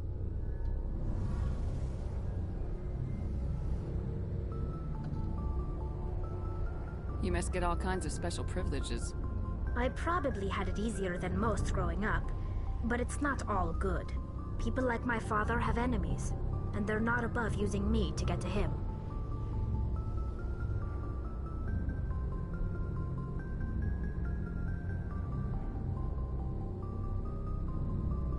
That must be tough on you. My people place a high value on family and ancestry. There's an unspoken expectation that I'll live up to my father's example. Everyone's waiting for me to do something great on my pilgrimage, something that will forever change our lives for the better. If I don't, it's like I failed, and that reflects badly on both me and my father.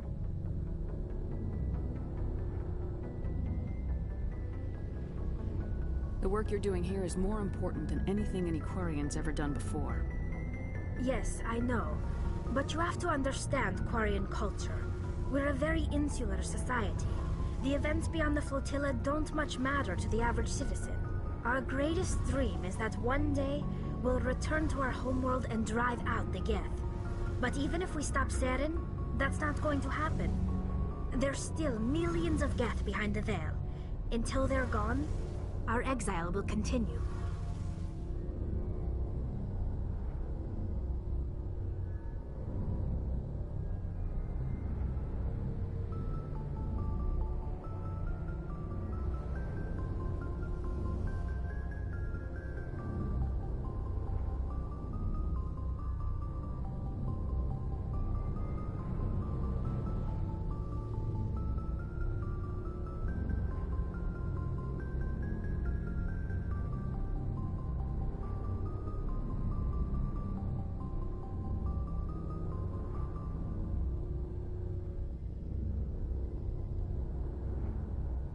What would you need to bring back to make everyone happy? Something that would help us better understand the Geth. They've changed significantly since the exile. They've continued to evolve. We've done our best to study them, but it's not easy. They're very reclusive. Until recently, they never went beyond the borders of the Veil. And all the Geth we run into now are under Saren's control. We'd need to find Geth operating on their own, independently. But I don't want this to get in the way of our mission, Shepard. First, we stop Saren. Then I'll worry about my own problems.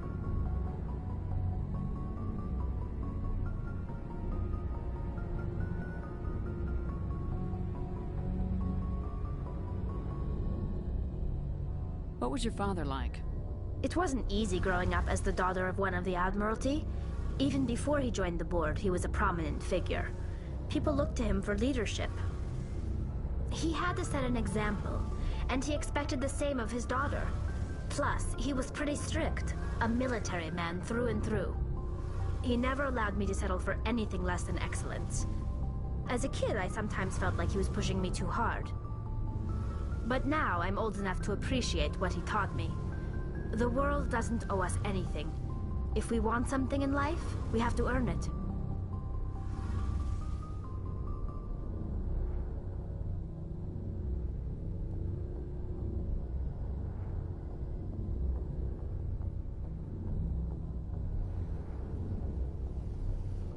Where was your mother in all this? Mother was around, but she always seemed to kind of blend into the background. Almost like she was overshadowed by my father. He tends to do that to people. She passed on about 5 years ago. Some airborne virus that swept through the fleet. Happens sometimes when the filters start to break down. I think my father took it pretty hard. After she was gone, he became even more focused on his work. I think that was his way of dealing with the grief.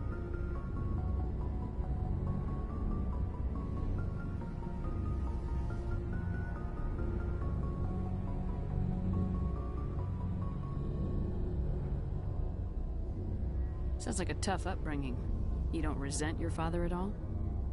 Like I said, it wasn't easy. My father's not the kind of person you bond with.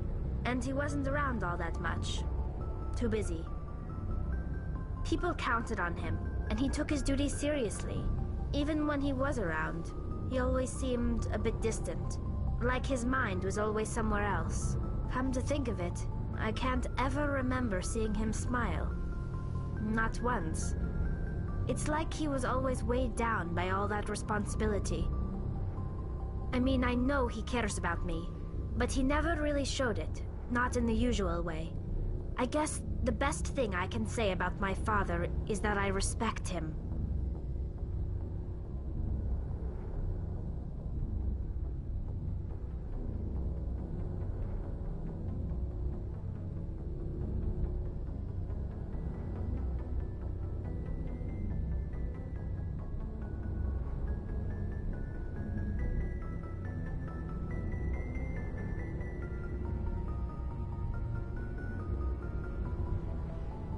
I want to talk about something else.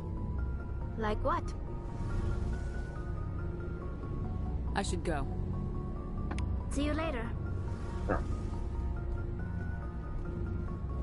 read messages at the same time I was doing that. So go find Dr. Signon.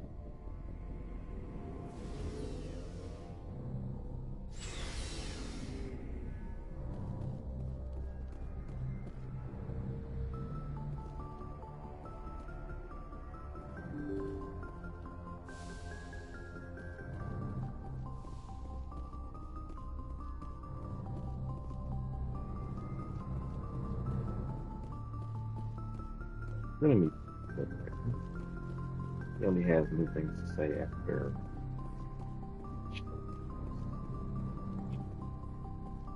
However you gonna say it.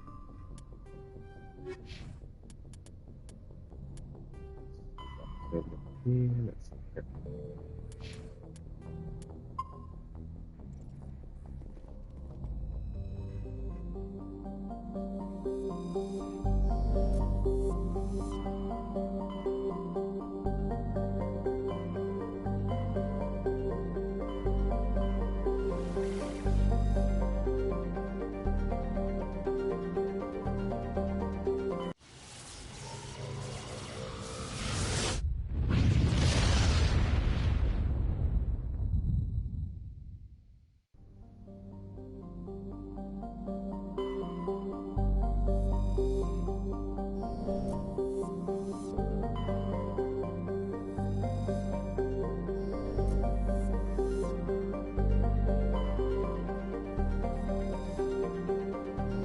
Ship I'm looking for. Let me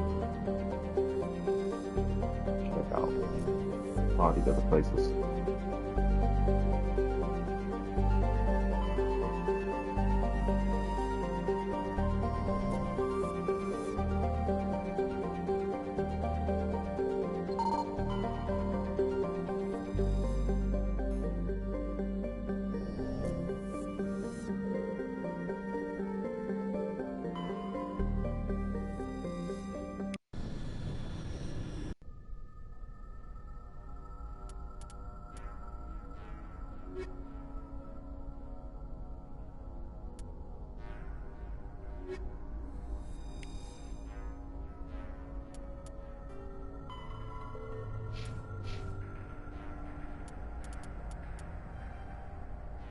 That does put a bunch of hacking stuff in her.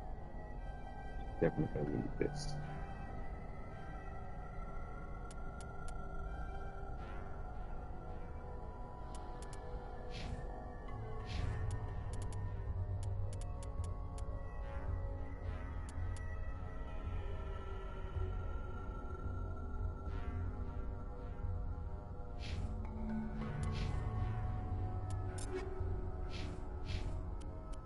Yeah, so pretty much everything. There she is. Hard to find Quarian armor in this game.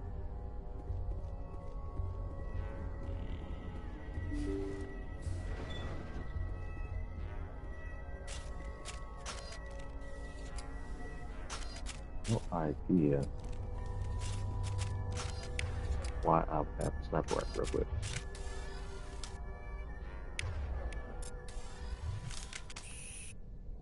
Oops.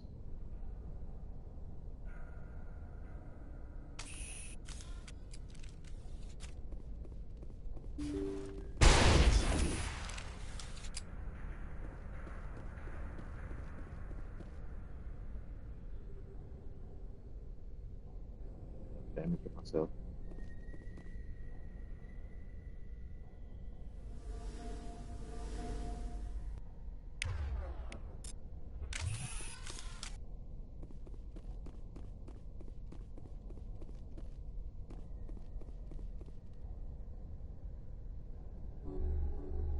Looks like Salion's.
Gave that shotgun to her.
Thank you. Thank you for saving me from those things. Commander, that's him. That's Dr. Saleon. What? My name is Hart. Dr. Hart. Please, get me out of here. Are you sure it's him? Positive. There's no escape this time, Doctor. I'd harvest your organs first, but we don't have the time. You're crazy. He's crazy! Please, don't let him do this to me. We'll take him in, drop him off with the military. But we have him. We can't let him get away. Not again. If he dies, we'll never know what he's been up to, or how he did it. We'll take him in, interrogate him, and he'll serve his time. Okay. You're right. You're a very lucky Salarian. You owe the Commander your life. Oh, thank you so very much.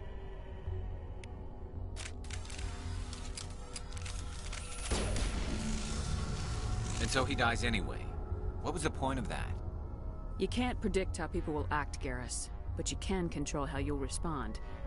In the end, that's what really matters. Yeah. I don't think I ever met anyone like you, Commander. Well, I guess we're done here. Alright, should take care of that. Why is he holding a pistol?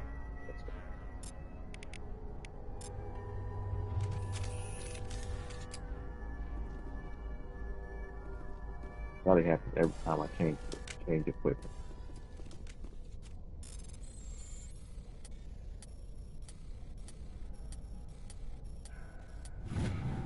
Ooh, that's a lot.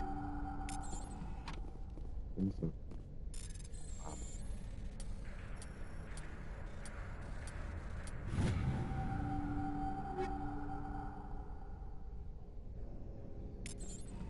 I think that's a Sentinel. I can only use light armor.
Argus Row.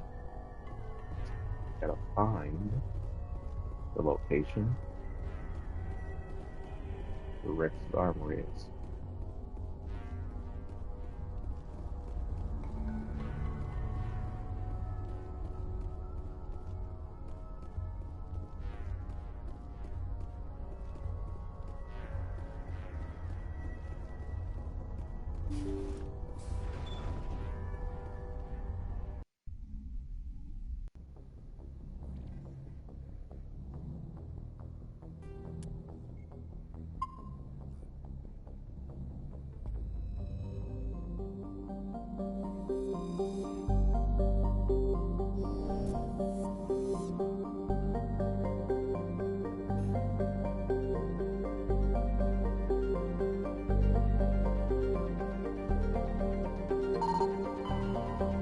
got that already.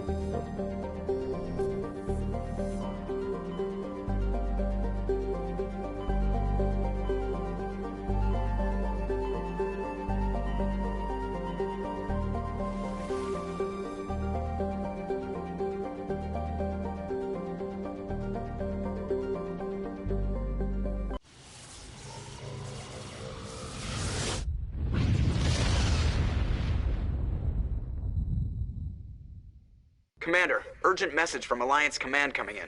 I'll patch it through. Shepard, this is Admiral Hackett from Alliance Command. We've got a situation here, and you're the only one that can handle it. Okay. What do you need, Admiral?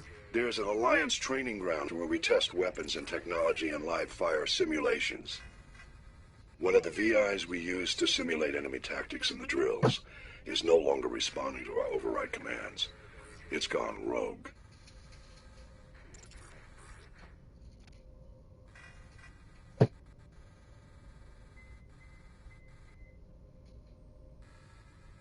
On road. Are you telling me this computer is thinking on its own? We're not stupid, Shepard. This is a virtual intelligence, not a true AI. It's not self-aware, and it can't access any external systems. We didn't do anything illegal here. Virtual intelligence support is critical to our military success. VIs process thousands of status reports and react in nanoseconds. No human can do that. We need you to fight your way through the training ground of the VI core and manually disable it.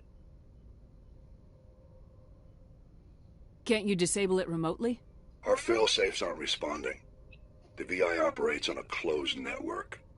It can affect any external systems, but we don't have any direct access to its processes. We could bomb it from orbit, but the damage to the facility would be catastrophic. We'd prefer to have someone shut down the core.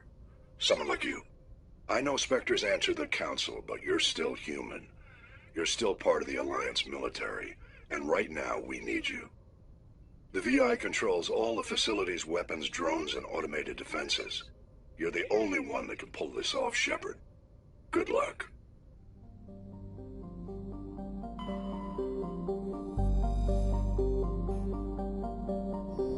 Make sure we do that before we head back to Citadel.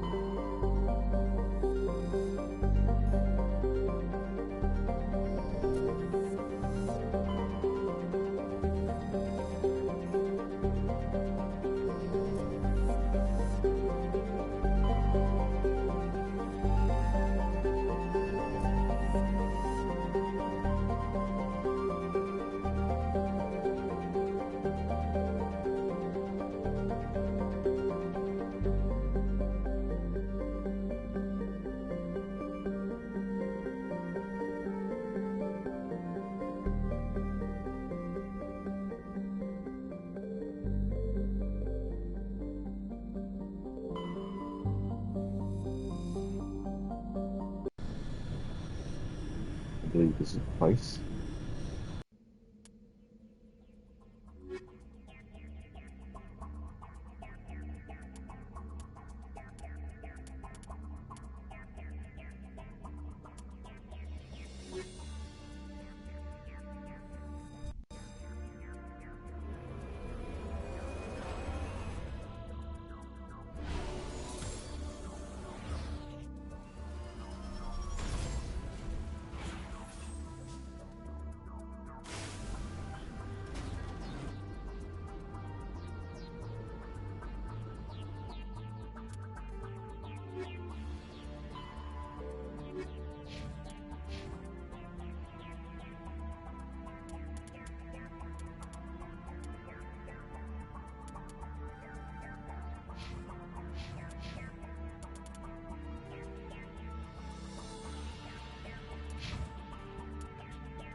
This is the place.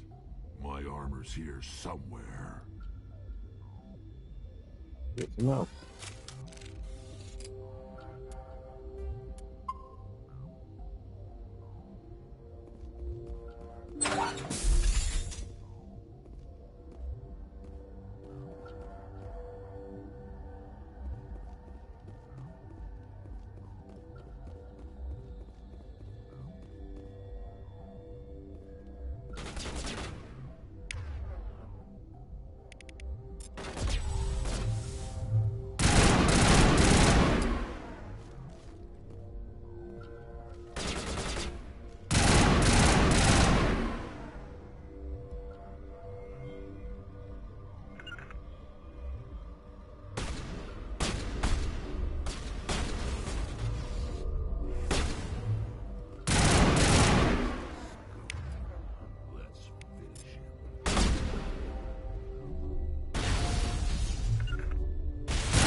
It takes care of him.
I guess everybody.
This is it.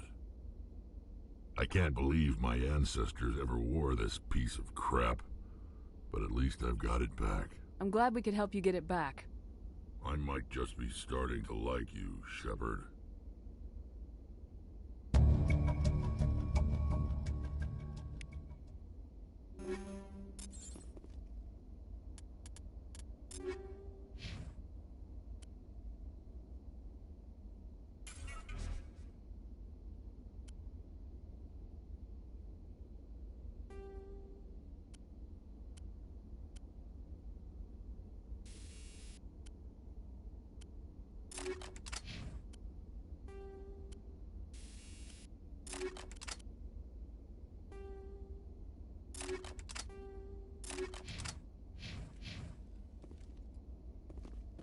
Alright. Let's get out of here.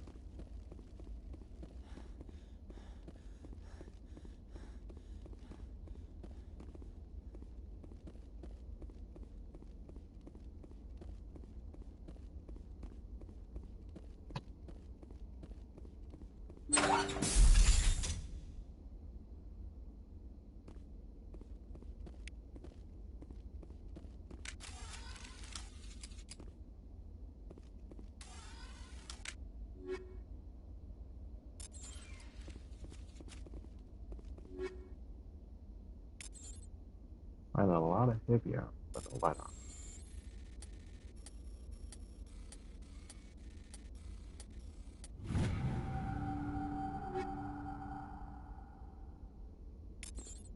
I have to buy armor for Shepard in the yard.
Commander, good to see you.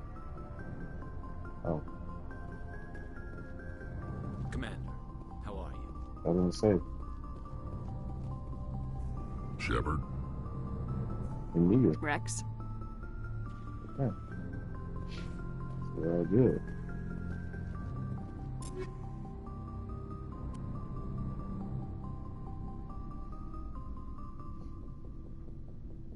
Gotta upgrade her so she can work with the armor.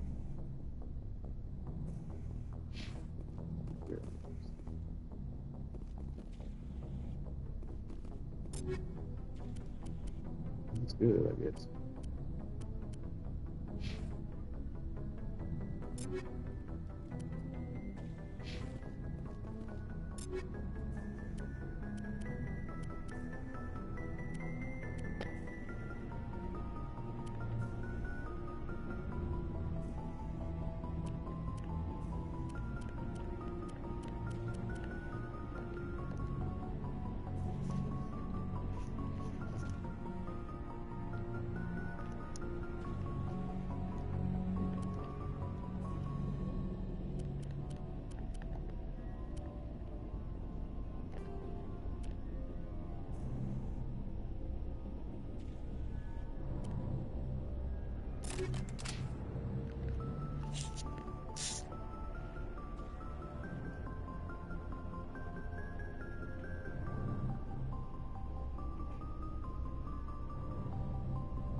Shepard? Rex?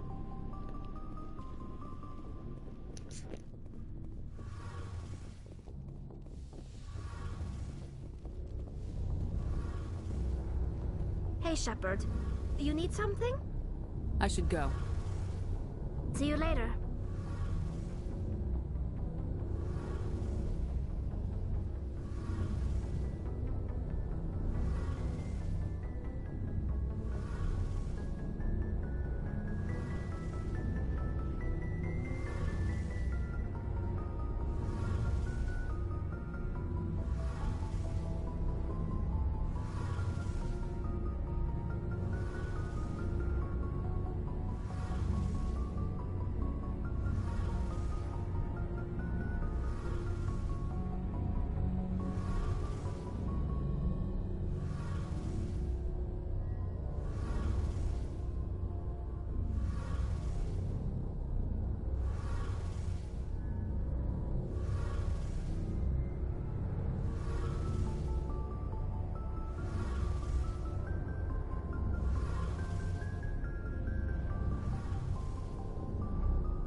Looking for supplies? Let's see what you got. You bet, Commander.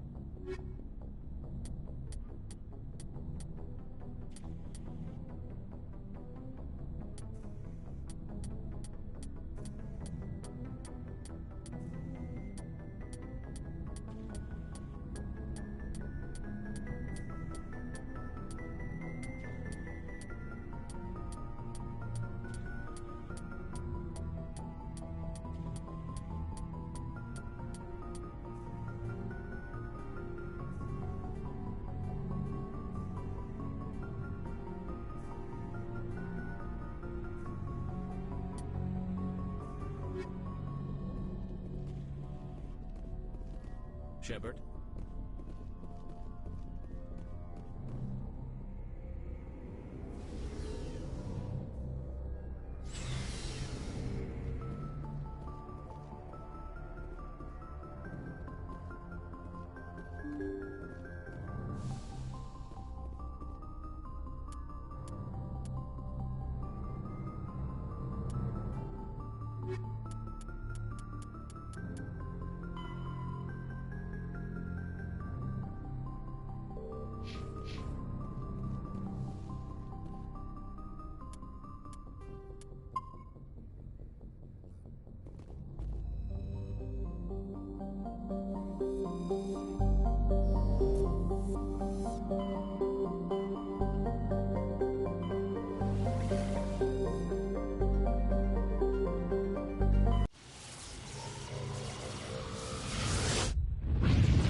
It's deserted.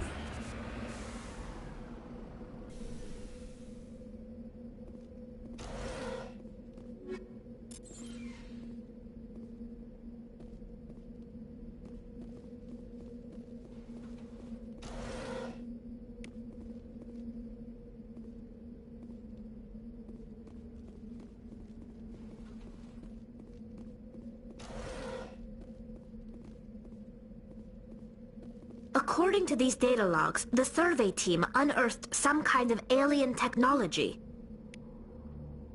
Could be answers at the excavation site.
The survey team must have unearthed some alien technology that turned them into mindless fanatics. Whatever they found, it's long gone now.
Message coming in, Commander.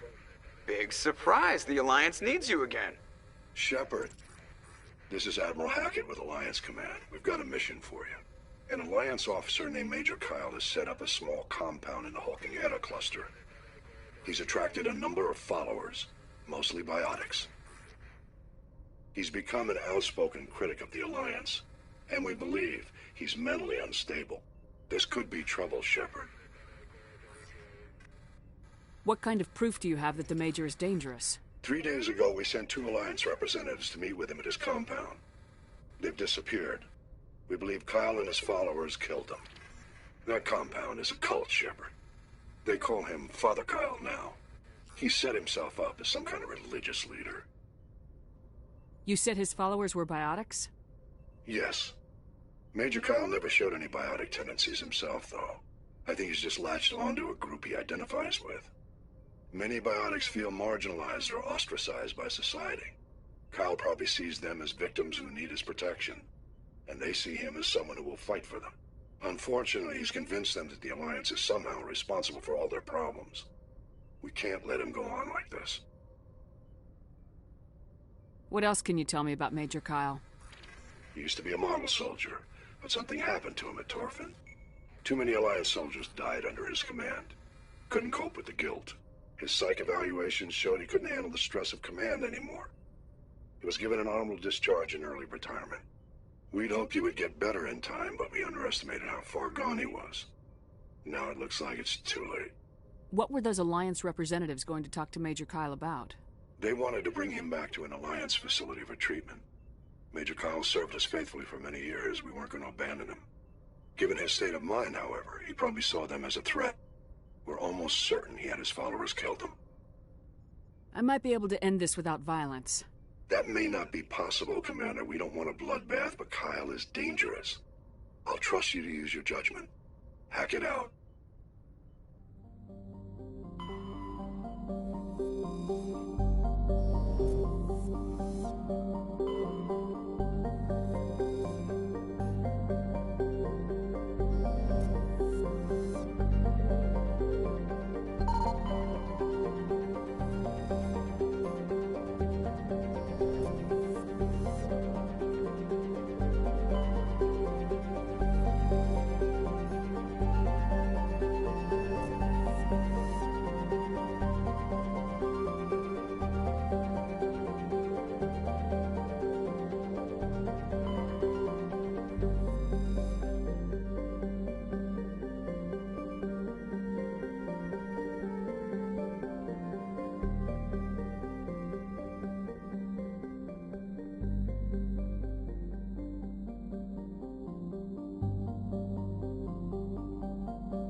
Securing point.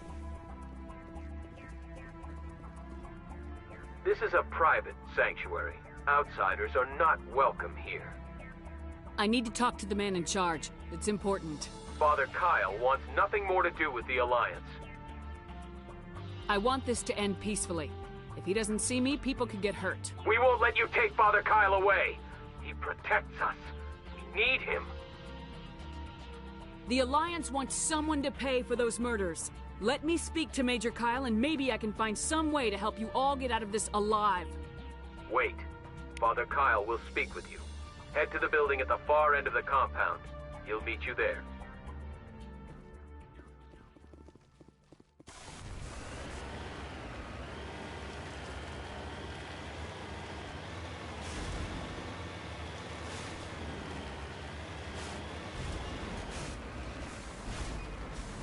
Cover me.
I am Major Kyle. I know why you've come. We have no quarrel with you. Why can't you just leave us alone? What happened to those other Alliance officers? The ones who came before me? They wanted to take me away from here. They wanted me to abandon this place, turn my back on my family. They spoke blasphemy. I did what I could to make their end quick and painless. I had no other choice. It was necessary to protect my children. Only I can keep them safe. You can still get out of this alive, Major. Surrender and nobody will get hurt. I respect that you have come under a banner of peace, but I cannot do as you ask. If you take away their father, my children will be helpless. You ordered your followers to kill those Alliance investigators. You must face the consequences of your actions. Do you really want your children to suffer for your sins too? No. This was my fault. My children are innocent. Pure. Please. I never meant for this to happen. I'm sorry.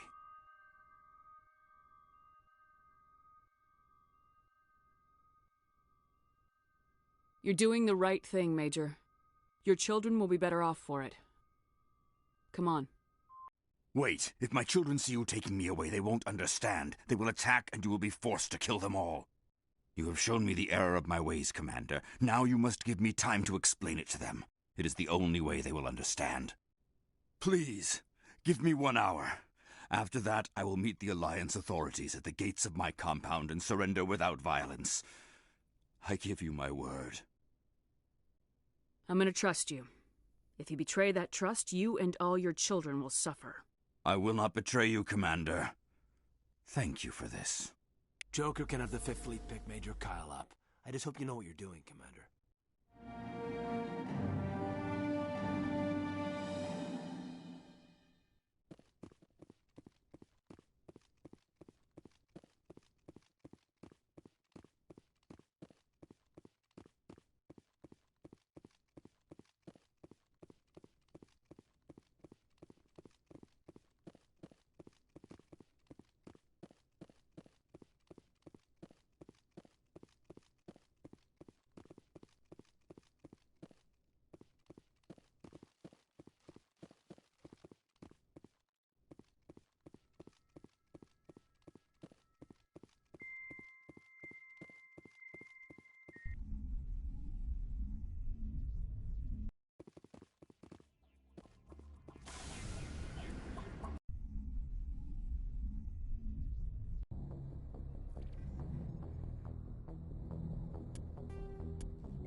Message coming in. Patching it through. Admiral Hackett here, Commander. Your helmsman just forwarded your report on Major Kyle. We sent in a team as you instructed. Kyle's followers have disbanded, and the Major surrendered to us without incident. We'll make sure he gets the help he needs. To be honest, Shepard, I thought this thing was going to end in a bloodbath. I don't know how you did it, but you saved a lot of lives. Congratulations.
Message coming in.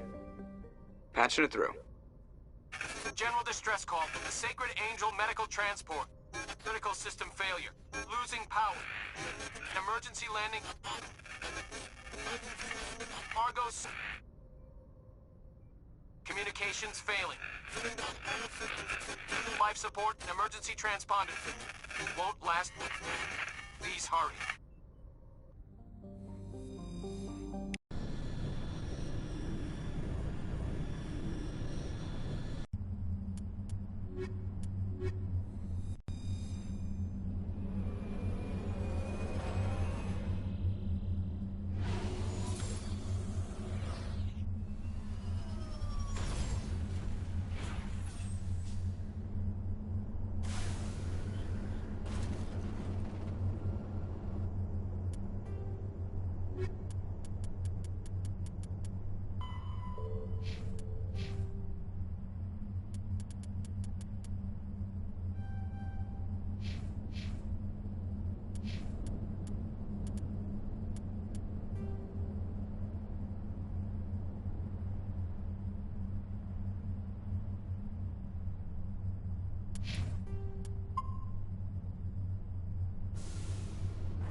Looks like the signal's coming from that wreckage. Careful, Commander. I've got a bad feeling about this.